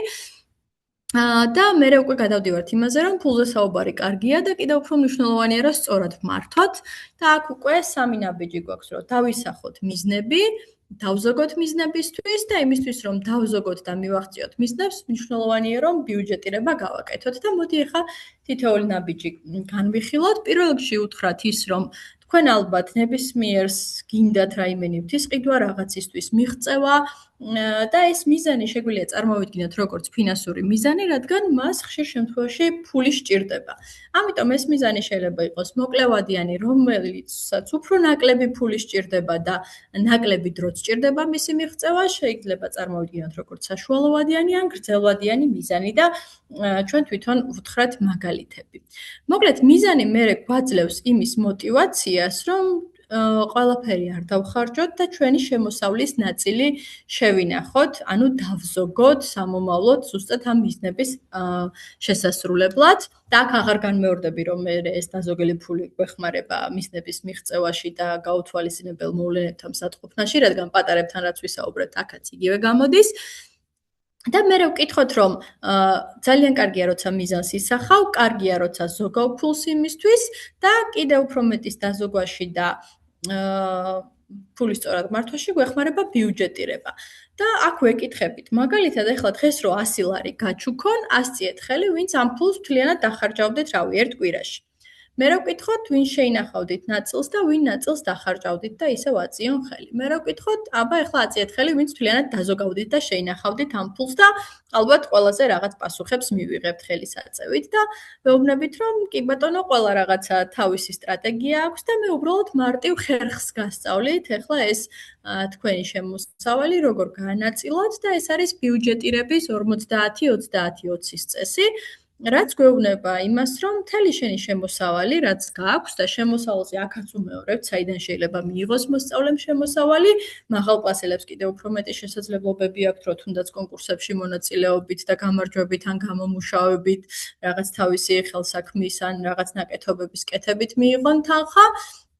ვეუბნებით, რომ ეს შემოსავალი შემდეგნაირად უნდა გადაანაწილო 50% საჭიროებებზე, რაც ცხოვრებისთვის აუცილებელია და ვუხსნით რა არის საჭიროება და მათაც ვეკითხებით, რა შეიძლება იყოს მაგალითად საჭიროება. ვეუბნებით, რომ 30% წავიდეს სურვილებზე და ვუხსნით რა არის სურვილი და აქაც ვეკითხებით, თქვენი რა სურვილები გაქვთ მაგალითად და ვეუბნებით, რომ არ დაგვავიწყდეს დანაზოგიც, ანუ მომავლისთვის თანხის გადადება, რაც ზუსტად იქნება თქვენი მომავალი, აი ეს რაც გქონდა, რომ ფინანსურ მიზნებს მიაღწიო და თავი უსაფრთხოდ იქცნო და მზად იყო გაუთვალისწინებელი მოვლენებისთვის, ამისთვის გადადებული თანხა მომავალში. და აი მაგალითად, რავი, 100 ლარი რო გქონდეს თვეში შემოსავალი და ყოველთვიურად 20 ლარი დავზოგოთ, წელიწადში უკვე 240 ლარი იქნება და ვკითხოთ რამდენიმე მოსწავლეს, მაგალითად, რას იყიდდი 240 ლარად. ამათაც ვესაუბრებით შემდეგ იმაზე, რომ ფულის დაზოგვა კარგია და უნდა ვიცოდეთ, სად შეიძლება დავზოგოთ. განვიხილავთ სახლში შენახვას, ბანკში შენახვას, ვეუბნებით, რომ მაგალითად რითი შეიძლება სჯობდეს ბანკში შენახვა და ამათაც ვესაუბრებით პლუს მინუსებზე, როგორც პატარების შემთხვევაში. ვეკითხებით, რა ჰქვია ბანკში შენახულ ფულს, თუ იციან კი ბატონო, თუ არ იციან, ვეუბნებით, რომ ეს არის დეპოზიტი ან იგივე ანაბარი. და ვეუბნებით, რომ ბანკი მხოლოდ დეპოზიტის შენახვის ადგილი არ არის, როდესაც ჩვენ ბანკში ვინახავთ თანხას. შემდეგ ამ თანხას ბანკები გასცემენ სესხებით სახით ადამიანებსა და კომპანიებზე.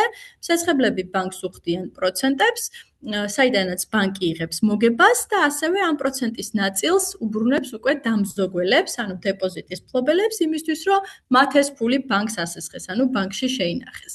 და ამით ისინი ხელს უწყობენ ეკონომიკის მუშაობასაც, რადგან კომპანიები აღებული სესხებით, აფართოებენ თავიანთ პროდუქციას, ადამიანები ყიდულობენ სხვადასხვა ნივთებს, აშენებენ სახლებს, იწყებენ ბიზნესს და ასე შემდეგ. და გარდა ამისა, ბანკები გვთავაზობენ სხვადასხვა ფინანსურ პროდუქტს ან მომსახურებას და მაღალკლასელებსაც ზუსტად ვეუბნებით, აი ამ ბანკის 3 ტოპ პროდუქტი შენთვის, რაც შეიძლება რომ მშობლის თანხმობით ბანკში გააკეთო. აღარ შევჩერდებით თითოეულზე, აღარ გავიმეორებ, რადგან უკვე ვთქვი, ეს არის საბანკო ბარათი, დეპოზიტი ან ელექტრონული ყულაბა, ან მობილბანკი და მობილბანკი. დიდებსაც ვეუბნებით, რომ ეროვნული ბანკი ქვეყნის მთავარი ბანკია და ეხლა ფუნქციები ჩამოთვალეთ. ამის გაკეთება ეროვნულ ბანკში არ შეგვიძლია, მაგრამ ის უყურებს, ესე ვთქვათ, ანუ ზედამხედველობს, ეს სიტყვა აქ შეგვიძლია გამოვიყენოთ უკვე დიდებთან, რომ ზედამხედველობს სხვა ბანკებს და სხვა ფინანსურ ორგანიზაციებსაც, რამდენად გამართულად სწორად წესების დაცვით მუშაობენ ისინი, რომ ჩვენ შენახულ დეპოზიტებს მაგალითად ბანკებში საფრთხე არ შეექმნას. ის ასევე მთავარი ამოცანა არის ფასების სტაბილურობა, ეს სიტყვა აქაც შეგვიძლია გამოვიყენოთ და ფასების სტაბილურობა ნიშნავს, რომ ფასები ძალიან ხშირად და ძალიან მკვეთრად არ იცვლებოდეს. და ფულის გამოშვებაზე ამასაც ვეუბნებით, რომ ეროვნული ბანკი ერთადერთი ორგანიზაცია, რომელიც ეროვნულ ვალუტას ლარს უშვებს და ფინანსურ განათლებაზე შეგვიძლია ვახსენოთ ფინანსური განათლების პლატფორმა ფინედუ, რომლის რესურსებითაც დღეს ჩვენ ვატარებთ ამ გაკვეთილს. შემდეგ აქაც გადავდივართ ფინანსურ უსაფრთხოებაზე და ვეუბნებით, რომ კარგია იცოდე ფულის მართვა, კარგია იცოდე საბანკო ბანკებთან ურთიერთობა და საბანკო პროდუქტების გამოყენება და მნიშვნელოვანია, რომ საბანკო პროდუქტები ისე გამოიყენო, რომ ფინანსური თაღლითობის მსხვერპლი არ გახდე და ამიტომ არასდროს არ უნდა გააზიარო შენი ინტერნეტ ბანკის თუ მობილ ბანკის პაროლი, ბარათის პინ კოდი, SMS კოდი, ბარათის მონაცემები, მათაც ვეკითხებით, რა მონაცემებია ბარათზე, თუ არ იციან, ვუზიარებთ მოკლედ ამ მონაცემებს. და ვესაუბრებით ფიშინგზეც, რომ ეს არის, ესე ვთქვათ, სატყუარა თაღლითის მიერ, როცა ის რაღაცის მოგებას, რაღაცაში მონაწილეობას, ან რაღაც სენსაცია ამბავს გპირდება და აი ამ ამბით ცდილობს, რომ გადაგვიყვანოს ყალბ ვებგვერდზე და შეგვაყვანინოს იქ ჩვენი პირადი ფინანსური ინფორმაცია. ეს ინფორმაცია შეიძლება ბარათის მონაცემიც იყოს, ან ინტერნეტ ბანკის მონაცემით და ეს ფიშინგის შემთხვევა შეიძლება მოხდეს ნებისმიერ სივრცეში. შეიძლება ელექტრონულ პოსტაზე მოგვივიდეს წერილი, რომ აი რაღაცა მოხდა და აბა გადადი ბმულზე და შეიყვანე მონაცემი. შეიძლება სოციალურ ქსელში შეხვდეს რეკლამა ან თამაში ამოუხდეს, რომელსაც ხშირად თამაშობენ ხოლმე ვიდეო თამაშებს. შეიძლება SMS-ის სახით მოვიდეს, შეიძლება ვიღაცამ დაგვირეკოს. მოკლედ ნებისმიერ შემთხვევაში, როდესაც საეჭვო რაღაცას გვპირდებიან, ან გვპირდებიან რაღაც ისეთ მოგებას, რომელიც ცოტა არარეალურია იმისთვის, რომ სიმართლე იყოს, ზედმეტად კარგია და როდესაც გთხოვენ, რომ გავაზიაროთ ჩვენი ბარათის ან ინტერნეტ ბანკის მონაცემი, ყოველთვის უნდა მოვეპყრათ ესეთ რაღაცეებს ეჭვის თვალით, გადავამოწმოთ კარგად ინფორმაცია და არავითარ შემთხვევაში არ გადავიდეთ ასეთ ბმულებზე და არ შევიყვანოთ ხოლმე ჩვენი მონაცემები. და აქაც როგორც პატარების შემთხვევაში, кейსები გვაქვს და ვეუბნებით, რომ თუ უსაფრთხოა, მაშინ ცერი მაღლა ასწიეთ, ესე აჩვენეთ, თუ თვლით, რომ არ არის უსაფრთხო, მაშინ დაბლად დასწიეთ. თითოეულ кейსზე კომენტარების გარეშე უბრალოდ გვაჩვენებენ ან კარგია, უსაფრთხოა, ან თაღლითობაა და ჩვენ ვაკეთებთ კომენტარს. შეიძლება 1-2 კომენტარიც მოვისმინოთ. და მაგალითად кейსი გვაქვს, რომ მოგდით SMS-ი, თქვენი ბარათი დაიბლოკა, იმისთვის რომ კვლავ შეძლოთ ბარათით სარგებლობა, გადადით ამ ბმულზე და შეიყვანეთ თქვენი ბარათის მონაცემები და მოცემულია HTTP bank რაღაც ტირე secure.g. უსაფრთხოა თუ თაღლითობაა? და ნუ ხო ვეტყვით, რომ თაღლითობაა. არავითარ შემთხვევაში ბარათის მონაცემი არ უნდა შევიყვანოთ აი ესე რაღაც გადასულ ბმულზე. ეს არის თქვენი ბარათის თქვენი სახლის გასაღების ან საფულის გადაცემა პირდაპირ თაღლითის ხელში. მე ამაზეც ვეკითხებით, უსაფრთხოა თუ თაღლითობაა. მაგალითად, მეგობარი გწერთ ინსტაგრამზე. ბარათის სახლში დამრჩა. შეგიძლია ამ ადამიანის ბარათზე ჩამერიცხო თანხა, სასწრაფოდ მჭირდება და აი ვიღაც ადამიანის ბარათის მონაცემებს აძლევს. ამ შემთხვევაში საეჭვოა, დიდი ალბათობით თაღლითობაა, იმიტომ რომ შეიძლება ამ ადამიანის რომელიც ჩვენი მეგობარი გგონია, ანგარიში იყოს გატეხილი, საერთოდ სხვა პიროვნებას სარგებლობდეს მისი ანგარიშით და ვიღაც სხვასთან ან თავისთან კარიცხინებდეს თანხას. ამიტომ ასეთ შემთხვევაშიც ალბათ კარგი იქნება, რომ ამ მეგობარს სხვა გზით დაუკავშირდეთ, მაგალითად დაურეკოთ ტელეფონზე და დავრწმუნდეთ ნამდვილად ის ითხოვს თუ არა თანხას, რადგან სხვა ადამიანი არ მოქმედებდეს მისი სახელით.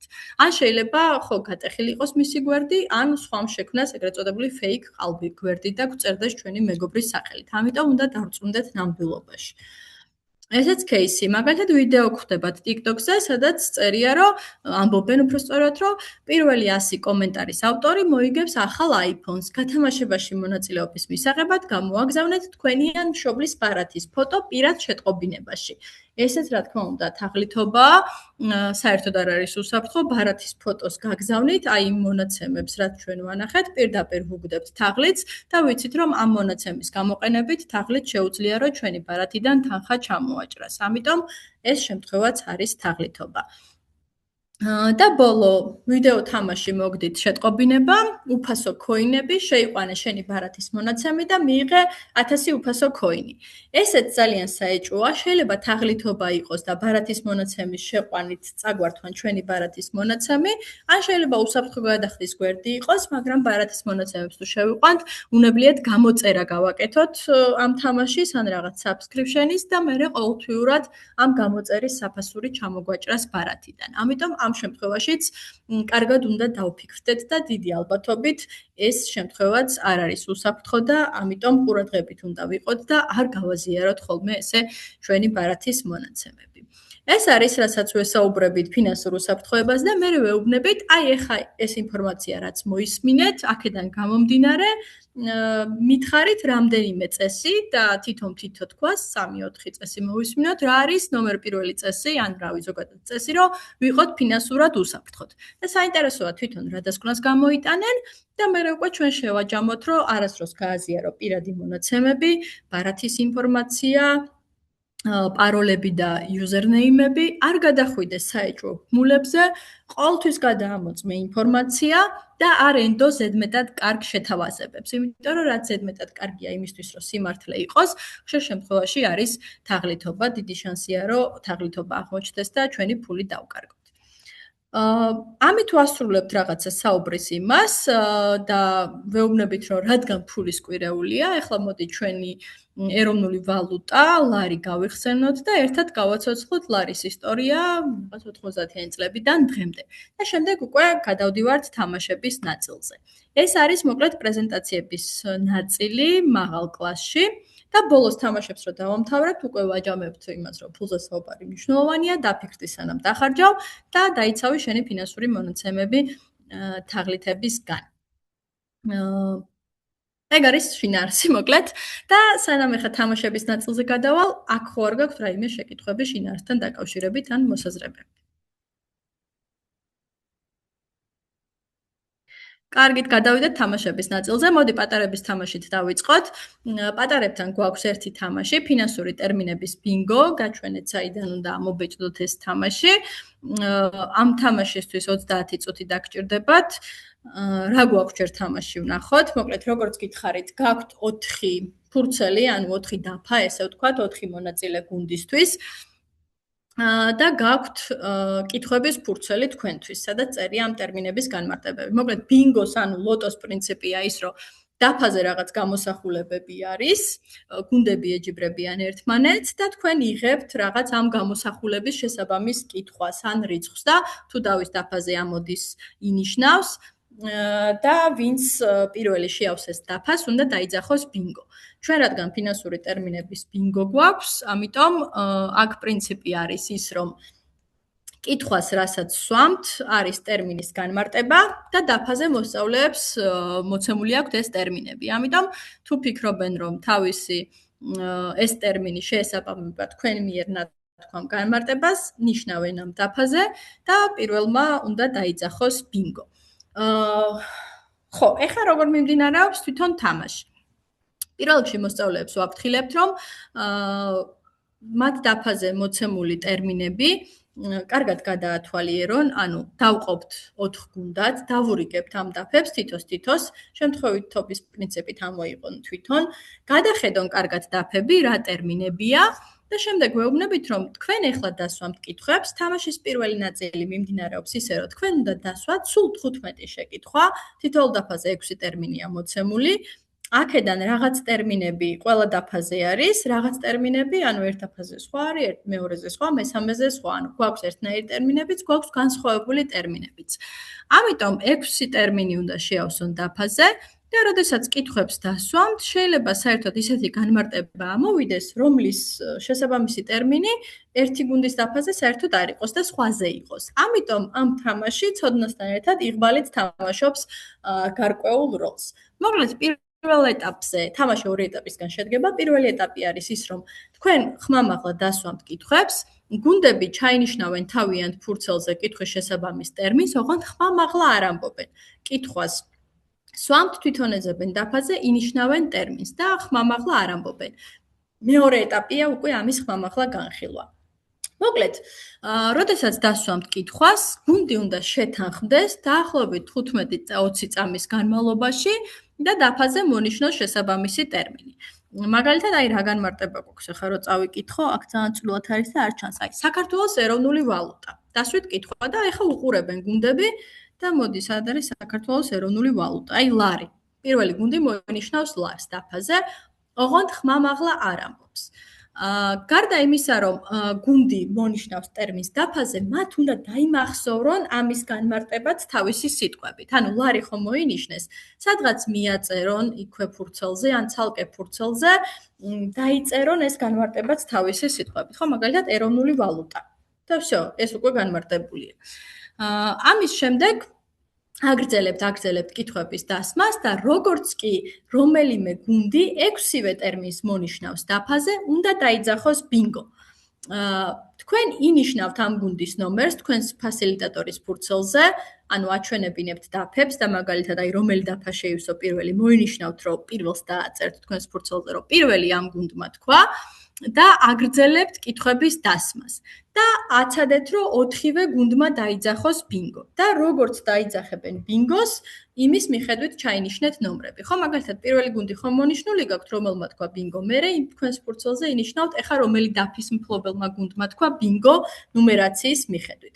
ეს დაგჭირდებათ იმისთვის და ბავშვებსაც ეუბნებით, რომ კი ბატონო, პირველმა გუნდმა შეავსო დაიძახა ბინგო, მაგრამ ჩვენ არ ვიცით, რამდენად სწორად აქვს ამ გუნდს მონიშნული პასუხები, ამიტომ მეორე ეტაპი არის, რომ მათ წაიკითხონ თავის დაფაზე მოცემული ტერმინები და შეუსაბამონ განმარტებები, რომ დავრწმუნდეთ, რამდენად სწორად მონიშნეს ტერმინი. და საბოლოო ჯამში გაიმარჯვებს ის გუნდი, რომელიცაც სწორად ექნება ტერმინები მონიშნული, ან შეიძლება რაღაც ტერმინები არასწორად კონდეს, რომელსაც ყველაზე მეტი ტერმინი ექნება სწორად მონიშნული და რომელიც პირველი დაიძახებს ბინგოს. მაგალითად, ორ გუნდს თუ თანაბარი ქულები აქვს, მაშინ პირველი ვინც დაიძახა ბინგო, ის გაიმარჯვებს. შეიძლება ვიღაცამ პირველი დაიძახოს ბინგო, მაგრამ არასწორად კონდეს რაღაც ტერმინები და მეორე გუნდს, რომელმაც დაიძახა ბინგო, სწორად კონდეს ყველა ტერმინი, მაშინ მეორე გუნდი გახდება გამარჯვებული. ამიტომ ვთქვით, რომ თან ცოდნაც თამაშობს როლს და თან იღბალიც, იმიტომ რომ არ ვიცით რომელი ტერმინი ამოვა პირველი. მოკლედ, პირველი ეტაპი სწრაფად ჩაივლის, იმიტომ რომ თქვენ სვამთ 15-ვე კითხვას, გუნდები ნიშნავენ, ჯერ ერთი გუნდი იძახეს ბინგოს, ვიმახსოვრებთ რომელმა გუნდმა თქვა პირველი, ამ ფურცელზე ვაწერთ დაფის გასწრივ. ყველა გუნდს ვაგრძელებთ, მოკლედ დანარჩენი 3 კითხვა გვექნება დარჩენილი და თითო კითხვაზე თითო გუნდი დაიძახებს და ესე 4-ვე გუნდი იძახებს ბინგოს და გადავდივართ მეორე ეტაპზე, რომელიც არის გუნდების წაკითხვა, გუნდების მიერ ტერმინების წაკითხვა თავისი დაფიდან და საკუთარი სიტყვებით ახსნა. და გუნდები იმ რიგითობით კითხულობენ ტერმინებს, რა რიგითობითაც დაიძახეს ბინგო. მაგალითად, პირველმა გუნდმა ან რაღაც გუნდმა დაიძახა ბინგო, და ვეუბნებით, რომ ეხლა გთხოვთ წამიკითხეთ თქვენმა გუნდის წევრებმა და თითო ტერმინი წააკითხეთ, წაიკითხეთ ტერმინი თქვენი გუნდიდან და თქვით განმარტება, ანუ ჩემ მიერ დასმული კითხვა, რომელსაც ეს ტერმინი შეუსაბამეს. ხო, აი მაგალითად მონიშნული აქვს დეპოზიტი. და ეხლა უნდა მითხრა დეპოზიტის განმარტება. და თუ თქვა ბანკში შენახული ფული, ვუთვლით სწორია. და ჩვენი ფასილიტატორის ფურცელზე, მასწავლებლის ფურცელზე ვინიშნავთ ეს ტერმინი სწორად თქვა თუ არა. თუ სწორად თქვა, ვწერთ 1-იანს, თუ არასწორად თქვა, ვწერთ 0-იანს, რომ ბოლოს დავითვალოთ, რამდენი ტერმინი თქვა 6-დან სწორად. მოკლედ, ამ დროს სხვა გუნდებმა უნდა მოისმინონ და თავის დაფაზე მოინიშნონ ის ტერმინი, რაც გაჟღერდა, იმიტომ რომ რაღაც ტერმინები საერთოა და შემდეგ მეორე და თუ არ დაეთანხმებიან, თვითონ შემოგთავაზონ განმარტება. ამის შემდეგ უკვე გადავდივართ შემდეგ გუნდზე, რომელმაც დაიძახა ბინგო და თქვენ უკვე დანარჩენი ტერმინები, რაც პირველმა გუნდმა არ თქვა და თქვენც უნიშნავთ ამ ტერმინების განმარტებებს. ესე მივდივართ 4-ვე გუნდამდე, 4-ვე გუნდს ვაკითხებთ ტერმინებს. ჩვენ ვინიშნავთ აი ამ ფურცლებზე, მინდა დავბრუნდე უკან. აი მაგალითად პირველი გუნდის ტერმინებს ვკითხულობ, თქვა საბანკო ბარათი გამარტა სწორად, ფული განმარტა სწორად, შემდეგ რა არის ვერ ვხედავ კარგად, განმარტა სწორად, რაღაც არ გამარტა 0-იანს დავწერ. ესე მივყვები ყველა გუნდზე განმარტებას და ბოლოს ვაჯამებ, რომელმა გუნდმა თქვა ყველაზე მეტი სწორი პასუხი, ის გუნდი იქნება ზუსტად გამარჯვებული. თუ თანაბარი ქულებია, მაშინ გამარჯვებული იქნება ის, ვინც პირველმა შეავსო და დაიძახა ბინგო ამ ორი გუნდიდან. ეხლა რას თვლით სწორად და რას თვლით არასწორ პასუხად? თუ აი არ არის აუცილებელი, რომ განმარტება სიტყვასიტყვით თქვან, ისე როგორც თქვენ კითხვა დასვით, ხო? მაგალითად, აი რავი, დეპოზიტზე თუ თქვა ბანკში შენახული ჩვენი ფული, всё, ითვლება ის სწორია. ეხლა დეპოზიტზე თუ თქვა, რომ ბანკისგან ვალად აღებული ფული, ეს არასწორია, იმიტომ რომ ის სესხის განმარტებაა. მოკლედ, თუ თავისი განმარტებით ხვდებით, რომ მოსწავლეს ესმის ეს ტერმინი ვუთვლით სწორ პასუხად, არ არის აუცილებელი, რომ სიტყვასიტყვით გაიმეორონ ჩვენ მიერ დასმული კითხვა, მაგრამ თუ რაღაცა საერთოდ საპირისპირო ტერმინს ამბობს, მაშინ რა თქმა უნდა არ ვუთვლით.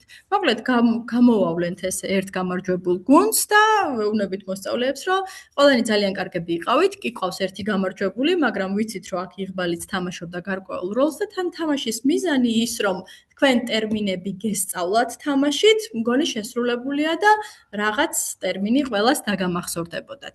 იმიტომ რომ ჯერ ერთი არის, რომ თვითონ ისმენენ და ინიშნავენ და მეორე არის, რომ უკვე ტერმინებს და განმარტებებს თვითონ ამბობენ. თითოეული გუნდი ამბობს, ანუ წარმოიდგინეთ, რომ 4 გუნდი რაღაც ტერმინებს იმეორებს და ამით სხვებიც უსმენენ და სხვებსაც ამახსოვრდებათ. ეს არის მოკლედ სულ ბინგოს ეტაპი, რასაც ვაკეთებთ დაბალ კლასებში. ხო არ გაქვთ კითხვა თამაშთან დაკავშირებით? კარგით. ეხლა გადავიდეთ მაშინ მაღალი კლასის თამაშებზე, სადაც გვაქვს ორი თამაში, ლარის ისტორია, რომელსაც 10-15 წუთი დაგჭირდებათ, შარშანაც გქონდა, ვინც იყავით ჩართული, აქ არაფერი შეგვიცვლია, მაგრამ ვინც ახლები ხართ და პირველად ერთვებით კონკრეტულად ამ თამაშში, იმათვის მაინც დეტალურად ვიტყვი.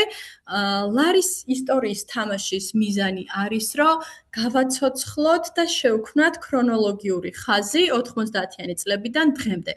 ამ თამაშში არავინ არავის არ ეჯიბრება, ქულებს არ ვაგროვებთ, არც სწორ პასუხებს არ ველოდებით მოსწავლეებისგან.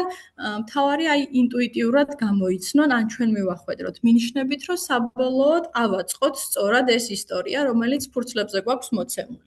რა გვაქვს ახლა თამაში? იქ გაჩვენეთ ბეჭდურში, რომ სულ 14 ბარათია. ანუ 14 ფურცელს დაბეჭდავთ, როცა ამობეჭდავთ, გადაკეცეთ ბარათი, რომ ერთ მხარეს წინა მხარეს ანუ კონდეს ისტორია, ანუ ნაწყვეტი რაღაცა ისტორიიდან და უკანა მხარეს აწერია წელი, როცა მოხდა ეს მოვლენა. ბარათები არეულად უნდა გქონდეთ დარიგებული და მოკლედ მიზანი არის, რომ არეულად რო აძლევთ ბავშვებს ამ ბარათებს, სწორი განლაგება უპოვონ. რადგან გვაქვს თამაში 14 ბარათი, ერთი ბარათი არის საჩვენებელი, რომლითაც თქვენ იწყებთ, ამიტომ გრჩება 13 ბარათი. უნდა გათამაშდეს 13 ბარათი. შესაბამისად, მოსწავლეებიც ისე უნდა გამოვიყვანოთ დაფასთან, რომ 13 ბარათზე თანაბრად გადანაწილდნენ. სიტყვაზე თუ კლასში არის 29 მოსწავლე, მაშინ გამოიყვანთ 2 და ზოგ შემთხვევაში 3 მოსწავლეს ერთ ბარათზე, რომ 13 ბარათი გადანაწილდეს. თუ 26-ია, წყვილ-წყვილად მოუწევთ, თუ რაღაცა უფრო ნაკლებია, ზოგს ბარათზე 2 ბავშვს გამოიყვანთ, ზოგზე 1 და თუ კიდე ნაკლებია ვთქვათ, თითო ბარათი შეხვდება და თუ რავი, სადღაც ისეა, რომ 13 მოსწავლეზე ნაკლებია, არ არის პრობლემა, 1 მოსწავლეს 2 ბარათი გადაანაწილებინეთ. 2 თუ ან 3 ბარათი გამოვაყენებინეთ. მოკლედ, ბარათები ისე უნდა გათამაშდეს, რომ მოსწავლეები ისე უნდა გადავანაწილოთ, რომ 13 ბარათს გასწუნენ მეტნაკლებად თანაბრად.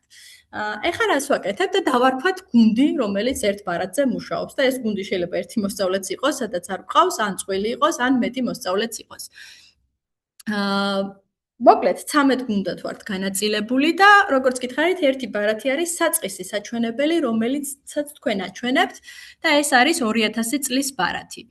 თქვენ უნდა წაიკითხოთ ეს 2000 წლის ბარათი და დადოთ შუაში, შეგიძლიათ დაფაზე მიაკრათ, მაგალითად, თეთრი ქაღალდის სკოჩით, ან ჩვეულებრივი სკოჩით და გკითხოთ მოსწავლეებს.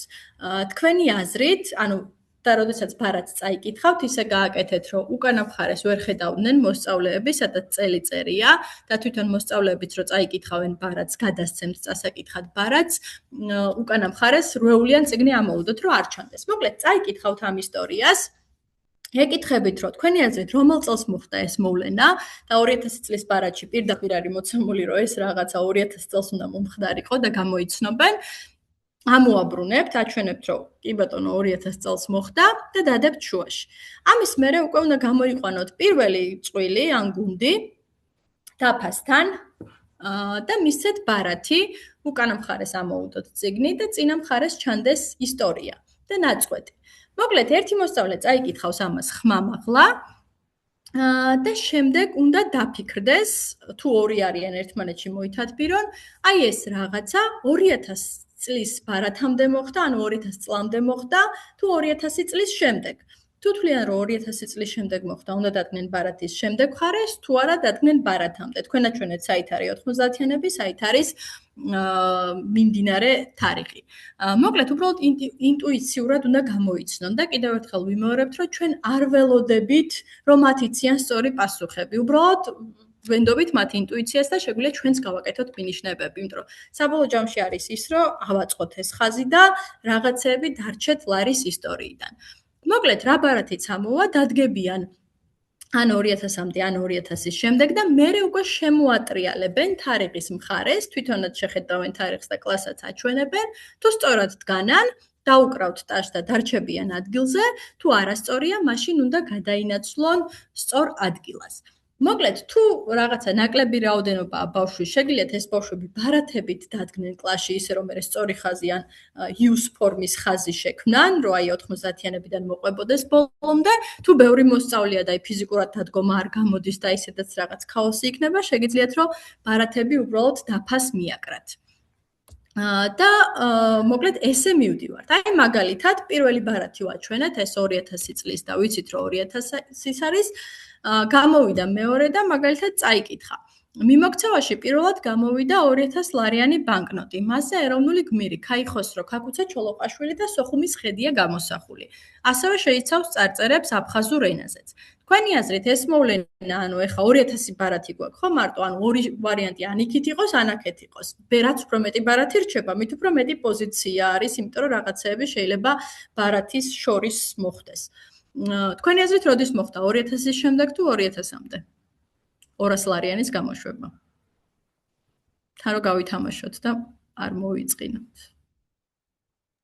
2000-ის შემდეგ მე მგონი. ფიქრობ 2000-ის შემდეგ. არა, 2000-მდე. 2000-ის შემდეგ იყო. 2007-ში მოხდა, მოკლედ. ეხა გვაქვს ორი პოზიცია. ანუ თუ მოკლედ თუ სწორად გამოიცნეს და უკრავთ ტაშს, თუ არა და დადებენ 2000-ის მერე, ან დაფაზე ვაკრავთ, ან ბავშვები თვითონ დგებიან ბარათით ხელში, რომ აი სწორი თანმიმდევრობით დაალაგდეს ბარათები. მოკლედ დავდეთ ეს თავის ადგილზე, ახლა ამოდის ახალი ბარათი. 1 და 2 ლარიანი ხურდა ფულის სახით შემოვიდა მიმოქცევაში. გარდა ამისა, ეროვნულმა ბანკმა ახალი განსხვავებული 50 თეთრიანი მონეტაც გამოუშვა. და აქ შეგვიძლია უთხრათ, რომ მოსწავლეებს არ ემახსოვრებათ ის ყვითელი 50 თეთრიანები, ადრე ყვითელი იყო და მაგის მერე გამოუშვა ეს ახალი, ეხლა რასაც ვიყენებთ 50 თეთრიანი. და ეხლა ვეკითხებით, ეხლა ხო სამი პოზიცია გვაქვს, ხო? ან 2000-მდე უნდა მომხდარიყო, ან 2000-სა და 2007 შორის, ან 2007-ის მერე. თქვენი აზრით როდის მოხდა? იქ მივაკრათ. თვითონ 2007-ის მერე 2007-ის მერე ვნახოთ 2006-ში მოხდა. მოკლედ, თუ 2007-ის მერე მიაკრეს ან დადგნენ, არა უშავს შეუცვლით დადგების ან თავარია რომ სწორად აიწყოს. და ჩვენც მივცეთ მინიშნებები. მერე მოკლედ გამოდის, რომ შეიქმნა ლარის ბანკნოტებისა და მონეტების დიზაინის ესკიზები, ნუ რა არის გამოსახული ლარზე ეს წერია და დიზაინის ესკიზი შეიქმნა. ხო, აქ შეგვიძლია მივცეთ მინიშნება, რომ ეს როდის მოხდებოდა. ხო, ალბათ ფულის გამოშვებამდე, რადგან ჯერ დიზაინი უნდა შექმნილიყო და ნუ მართალია ეს 93-ში მოხდა. და ესე მოკლედ მივდივართ და ვაწყობთ ნელ-ნელა 14-ვე ბარათს. და ბოლოს უკვე, როდესაც გვაქვს ეს სწორი ხაზი, რაღაცა მოკლედ შევაჯამებთ ამ ისტორიას, რომ 91-ში ეროვნული ბანკი შეიქმნა, დაიწყეს ფიქრი ფულის გამოშვებაზე, 92-ში სახელი შეირჩა ლარის, 93-ში დიზაინი შეიქმნა, 95-ში უკვე გამოუშვით და ესე მივყვებით ბოლომდე რაღაც თითო ბარათიდან თითო მოკლე საკვანძო მომენტს ამბობთ, რომ ეს ისტორია შევკრათ. ეს შარშან გავტესტეთ ძალიან ბევრ კლასში ჩავატარებ მე პირადადაც და ძალიან სწრაფად და სახალისოდ მიდის მიუხედავად იმისა, რომ რაღაცა ისტორია და რაღაცა არავინ არ იცის ეს ყველაფერი მანამდე. ამიტომ ამას შეხედეთ ისე, რომ ბავშვებისგან არ ველოდებით, რომ აქვთ სწორი პასუხები, უბრალოდ ადგილზე ვარკვევთ ამ ყველაფერს. მოკლედ ეს თამაში შედარებით სწრაფად ჩაივლის და უკვე მეორე თამაში ხო, აქ უკვე ის არის, რომ თითოეული გუნდი კითხულობს ბარათს, ირჩევს პოზიციას, ადგება ბარათების წინ, რაღაც ბარათებს შორის თუ შემდეგ და თუ სწორია დაშუკრავთ, თუ არასწორია, ცვლილებას ვაკეთებთ და ვქნით ლარის სრულ ქრონოლოგიურ სურათს. ამიტომ ვამთავრეთ მოკლედ ლარის ისტორიის თამაშს. შემდეგი თამაში არის უკვე გამოიცანი სიტყვა, რომელიც ახალია და არცად არ გქონია, არ ჩვენ ჩაგვიტარებია და არც შარშან არ ყოფილა ესპანი მასწავლებლების პროექტში. შარშან გქონდა ასოციაციობანა, რომელიც როგორც იცით, ფინანსური ტერმინების გამოცნობაზეა. ეს თამაშიც არის ფინანსური ტერმინების გამოცნობაზე, ოღონდ აქ მინიშნებები გვაქვს ტექსტებით და არა იქ თქვათ მოძრაობით და ხატვით რო იყო. ამ თამაშისთვისაც, როგორც დაბალ კლასებში დაგვჭირდება, რომ უკვე 4 გუნდად გვყავდეს გაყოფილი კლასი, იმიტომ რომ გუნდში მოთათბირება შეძლონ. სულ რა გვაქვს ახლა თამაში და ეს არის 30 ბარათი და ბარათი, ანუ სულ გვაქვს 30 ფინანსური ტერმინი, თავისი ახსნებით, ანუ მინიშნებებით. ზოგ ბარათზე არის 3 მინიშნება, ზოგზე არის 4 და ბოლოში წერია თვითონ ეს ტერმინი. ჩვენ ალბათ ვერ მოვასწრებთ, ერთი გაკვეთილი გვჭება, ხო? ერთ გაკვეთილზე მოვრჩებით პრეზენტაციას და ლარის თამაშს, მეორე გაკვეთილი გვჭება თამაშისთვის. აი ამ ფინანსური ტერმინების თამაშისთვის. არ გვეყოფა 30 ტერმინისთვის ერთი გაკვეთილი, ამიტომ რამდენ ტერმინშიც ჩაეტევით, რა დროც გაქვთ, იმ დროში ათამაშეთ. თავარია, რომ 4-ვე გუნდს თანაბარი რაოდენობის ბარათი შეხვდეს, რომ რაღაც უსამართლობა არ იყოს. ანუ ჩაამთავრეთ, თქვათ 5 წრე ითამაშეთ, თითოეულს 5-5 ბარათი შეხვდა, всё, ვრჩებით თამაშს, ვანგარიშობთ ქულებს. ამისთვის დაგჭირდებათ ახლა, რომ 4 გუნდად გაყოთ კლასი, თითოეულ გუნდს ჰქონდეს ერთი კალამი და რამდენიმე პატარ-პატარა ფურცელი პასუხების დასაწერად და თქვენ თვითონ დაგჭირდებათ დაფა მარკერი ან ცარცი, რომ გუნდების ქულები ასახოთ და დაგჭირდებათ ტელეფონი, რომ წამზომი ჩაურთოთ. ხო, ტელეფონი დამავიწყდა, პატარებთანაც დაგჭირდებათ 15 წამი, რომ მოინიშნოთ, სანამ ისინი ტერმინს მონიშნავენ. თამაშის მიზანი არის, რომ აქ უკვე ეჯიბრებიან გუნდები ერთმანეთს, განსხვავებით ლარის ისტორიისგან. ეჯიბრებიან იმაში, რომ სწორად გამოიცნონ ფინანსური ტერმინები 1, 2, 3 ან 4 მინიშნების მიხედვით და დააგროვონ ქულები. გუნდებმა ეს თითო ბარათი უნდა გაათამაშონ რიგ-რიგობით. ეხლა რა შვებით? მაგალითად გავყავით უკვე კლასი 4 გუნდად, ვთქვათ, რომ საათის ისრის მიმართულებით მივყვებით და დავიწყოთ რაღაც მარცხნიდან, გამოვიყვანოთ პირველი გუნდის ერთ-ერთი მონაწილე. და ეცადეთ, რომ ყოველ ჯერზე სხვადასხვა მონაწილე გამოიყვანოთ ერთი და იმ გუნდიდან, რომ ყველა ბავშვი ჩაერთოს მაქსიმალურად. მისცემთ ბარათს და მონაწილემ თავიდან უნდა წაიკითხოს მხოლოდ ერთი მინიშნება. პირველი მინიშნება, რაც ბარათზეა. აი მაგალითად, აქ გვაქვს აი მე პატარაზე ვერ ხედავ. აქ შეგვიძლია გადავიხადოთ გადასახადები. ეს არის პირველი მინიშნება. მარტო ამას კითხულობს. ეხლა რა გვაქვს? შესაბამისმა გუნდმა, რომლის მონაწილეც არის გამოსული და არა სხვა გუნდებმა, უნდა თქვას მხოლოდ ერთი პასუხი ხმამაღლა 15 წამის განმავლობაში. ანუ გუნდის შიგნით უნდა შეთანხმდნენ პასუხზე და ხმამაღლა შემდეგ დაასახელონ. 15 წამი მიეცით შესათანხმებლად.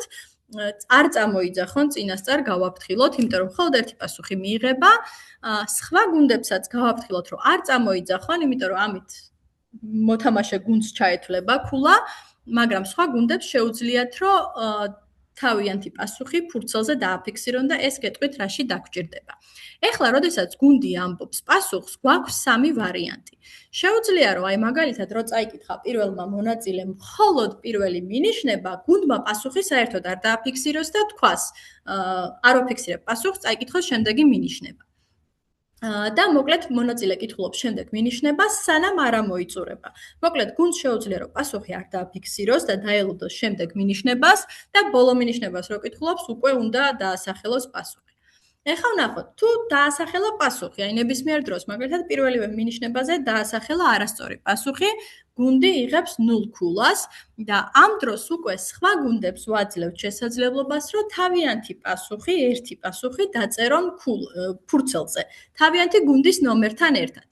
და თუ მათი პასუხი სწორი იქნება, მიიღებენ 1 ქულას. ანუ სხვა გუნდის პასუხის გამოცნობა არის 1 ქულა. ოღონდ სხვა გუნდის პასუხის გამოცნობა შეუძლიათ იმ შემთხვევაში, თუ გუნდმა არასწორი პასუხი დააფიქსირა. ამიტომ დაწერენ ისინი სწრაფად ფურცლებზე, ყველასგან ავიღებთ ფურცელს, თუ სწორი იქნება, თუ სამივე დანარჩენი გუნდის პასუხი სწორია, სამივეს თითო ქულა დაეწერება. ამ ქულებს წერთ მოკლედ დაფაზე. ეხლა რა ხდება თუ პასუხი სწორია, როდესაც აფიქსირებს მონაწილე გუნდი. მაქსიმუმ 3 ქულის აღება შეუძლია და იმის მიხედვით, თუ რომელი მინიშნებიდან გამოიცნო, ენიჭება ქულა. თუ გამოიცნო პირველივე მინიშნებიდან, მიენიჭება 3 ქულა. თუ პირველივე მინიშნებაზე თქვა, რომ არ დავაფიქსირებ პასუხსო და მოისმინა მეორე მინიშნება და მერე გამოიცნო, მიენიჭება 2 ქულა. თუ მეორე მინიშნებაზეც თქვა, რომ არ ვაფიქსირებ პასუხსო და მოისმინა, მესამე და მეოთხე უკვე ერთად წაიკითხოს, იმიტომ რომ ძალიან ცოტა ბარათია 4 მინიშნება და უმეტესზე 3-ია, ამიტომ მესამე მეოთხეს ვკითხულობთ ერთად, მას ენიჭება მოკლედ 1 ქულა. მოკლედ პირველი მინიშნებიდან გამოცნობა არის 3 ქულა, 2 მინიშნებიდან გამოცნობა 2 ქულა, მესამე მეოთხე მინიშნებიდან 1 ქულა.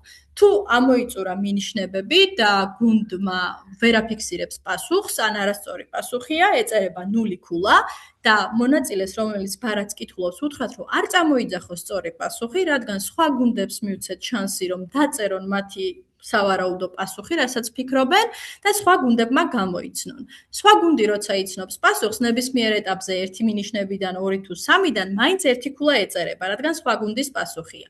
შემდეგ, როდესაც უკვე სხვა გუნდებიდანაც ვიღებთ პასუხს, დავწერთ ქულებს, მაგალითად, თავარი გუნდი, თავარ გუნდს ვეძახი, ვისი მონაწილეც კითხულობს, ბარათს აქვს 0 ქულა, თქვა დანარჩენმა გუნდებმა 1 ან 0 ქულა მიიღეს, მერე უკვე მონაწილე, რომელიც კითხულობს ბარათს, ჩაიკითხოს ბარათი ბოლომდე, ანუ შეიძლება რაღაც ისეთ დროს შეწყდეს თამაში, რომ არ გქონდეს წაკითხული ყველა მინიშნება, ამიტომ წაიკითხოს ყველა მინიშნება ბოლომდე, წაიკითხოს ფინანსური ტერმინიც, იმიტომ რომ საბოლოო მიზანი არის, რომ ეს ფინანსური ტერმინი ვასწავლოთ, ანუ წაიკითხოს სწორი პასუხიც. და ჯამში ერთ ბარათზე 1 წუთი, წუთნახევარი უნდა დაგჭირდეთ მაქსიმუმ, რა თითოეულ მინიშნებაზე 15 წამს ვაცდით ხოლმე. შემდეგ უკვე აი ეს პირველი გუნდი მოურჩით, ახლა უკვე მეორე გუნდის მონაწილე გამოვა და ის დაიწყებს პირველი მინიშნების წაკითხვას და მოკლედ ასე შემდეგ, სანამ გაკვეთილის ბოლომდე გავალთ. ოღონდ ეცადეთ, რომ ყველა გუნდს თანაბარი რაოდენობის ბარათი შეხვდეს, ანუ დავასრულოთ. წრე 4-ვე გუნდი იყოს გამოსული, მერე დავაჯამოთ ქულები, გამოვავლინოთ გამარჯვებული გუნდი, დაუკრათ ტაში და აქაც როგორც პატარების შემთხვევაში მიზანი რომ ესე რაღაც თამაშით და გამოცნობით და შეჯიბრებით ვისწავლოთ ტერმინები და რაღაც დაგვამახსოვრდეს ფინანსური ტერმინებიდან ამ შედეგს ვაღწევთ. ხელი ვისაც გაქვთ აწეული, ოღონდ სახელი არ გაწერიათ, შეგიძლიათ დასვათ შეკითხვა. გამარჯობა. იცით რა მაინტერესებს, რაღაც ვერ მივხვდი ამ თამაშში. ესე იგი, ვისაც აქვს ბარათი, იმ გუნდიდან გამოდის ერთი მოსწავლე, ხო? და აქ აქვს მინიშნებები. ეს მე გადავწყვიტა. იქნება აქ ხომ დავინახე, რომ 3 მინიშნება აქვს, რომელიც უფრო ადვილია. იმას დავუსმებ თუ პირველიდან მივყვები და არა, პირველს რიგითობით კითხულობს. ჯერ სვამს და ამ ბავშვმა არ იცის დანარჩენი კითხვები, მაშინვე გამოდის დაფასთან, რომ ისინი არ ნახოს, იმ ფურცელზე ხო ეწერა მინიშნებები. არა, გუნდის მონაწილე, ვინც გამოსული, აი ჩათვლეთ, რომ არის კლასი, პირველი გუნდიდან რომელიდან ერთი ბავშვი გამოყავთ, აძლევთ ბარათს ხელში და მარტო ეს ბავშვი ხედავს მთელ ბარათს. მისმა გუნდმა უნდა გამოიცნოს, თვითონ არ ერთვება და ესეც გააკონტროლეთ, რომ არ უკარ ნახოს. ხოლო პირველ რიგითობით კითხულობს. დიახ, ეხლა უკვე გასაგებია. მე მეგონა რომ ის გუნდის ბავშვები უსვამენ. ეს თვითონ სვამს და გუნდმა უნდა გამოიცნოს. კი, თვითონ სვამს. აი ერთი ბავშვი გამოვიდა იმ გუნდიდან და წაიკითხა რაღაცა პირველი ისა განმარტება. ხა მინდა რომ ბარათი ვნახოთ. მაგალითად, ის შეიძლება იყოს ვადიანი ან უვადო. ეს არის პირველი მინიშნება. ხო, ვადიანი ან უვადო შეიძლება რაღაცა ბევრი რამე იყოს, ამიტომ შეგვიძლია უთხრათ გუნდს, რომ შეგიძლიათ არ დააფიქსიროთ პასუხი.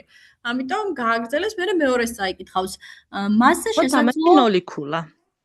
თუ არასწორად თქვა, მაშინ 0 ქულა ეწერება იმ გუნდს, ვისი მონაწილეც გამოსულია, მაგრამ ვეუბნებით, რომ სწორი პასუხი ჯერ არ თქვა, იმიტომ რომ სხვა გუნდებს ვაძლევთ შანსს, რომ თავიანთი პასუხები ფურცელზე დაწერონ და თუ სწორი ექნებათ, ასეთ შემთხვევაში 1 ქულა ეწერებათ და მერე მას უკვე რაც ყველა გუნდისგან მიღებული გვაქვს პასუხი, ამ მონაწილეს, ვინც გამოსულია და ბარათი უჭირავს ხალხში, ვეუბნებით, რომ ბოლომდე ჩაიკითხოს ყველა მინიშნება და სწორი პასუხიც თქვას. და მაგით ვიგებთ მერე იმ დანარჩენმა გუნდებმა სწორად უპასუხეს თუ არა. და ეს მაგალითად თავის გუნდს თუ სამივე გამოიცნოს 3 ქულა და სხვებმა თუ გამოიცნეს იმათაც 3 ქულა თუ სამივე აქვს თუ 1. არა, სხვა გუნდები, მოდი ესე ვთქვათ, რომ სხვა გუნდები მხოლოდ მაშინ ვაძლევთ გამოცნობის საშუალებას, თუ არასწორი პასუხი დაფიქსირდა. თუ გუნდმა გამოიცნო და სწორი პასუხი აქვს, სხვა გუნდებს აღარ ვაწერინებთ პასუხებს, თუ სწორი პასუხი გაჟღერდა.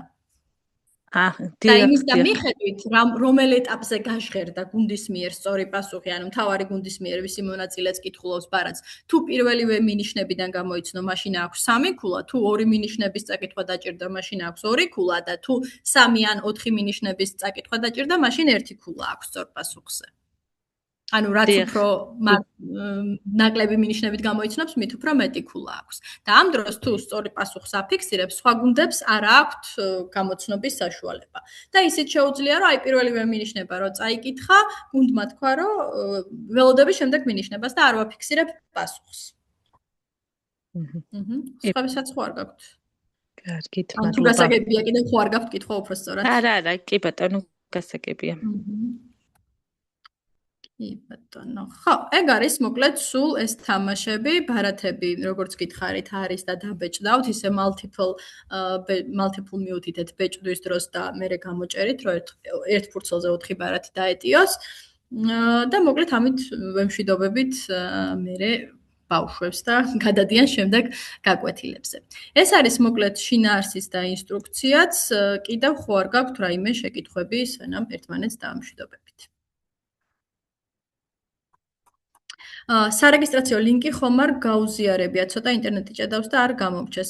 ანუ რეგისტრაცია არ არის საჭირო, ამაში ერთვებით მაშინ, როცა ატარებთ გაკვეთილს, მერე პოსტავთ თქვენს Facebook-ზე და ავსებთ ანგარიშგების ფორმას. ანუ ამ შეხვედრაზე დასწრებაც რაღაც აუცილებელი არ არის. შეიძლება არ დაესწროს მასწავლებელი ამ შეხვედრას, პირდაპირ ჩაატაროს გაკვეთილი ჩვენი რესურსებით, დაწეროს პოსტი ჩვენი ინსტრუქციის მიხედვით, შეავსოს ის სარეგისტრაციო ფორმა, სადაც მიუთითებს ყველა ინფორმაციას და უკვე ხართ ჩართული პროექტში და გეგზავნებათ სერტიფიკატი, ანუ წინასწარ არ რეგისტრირდებით მოკლედ.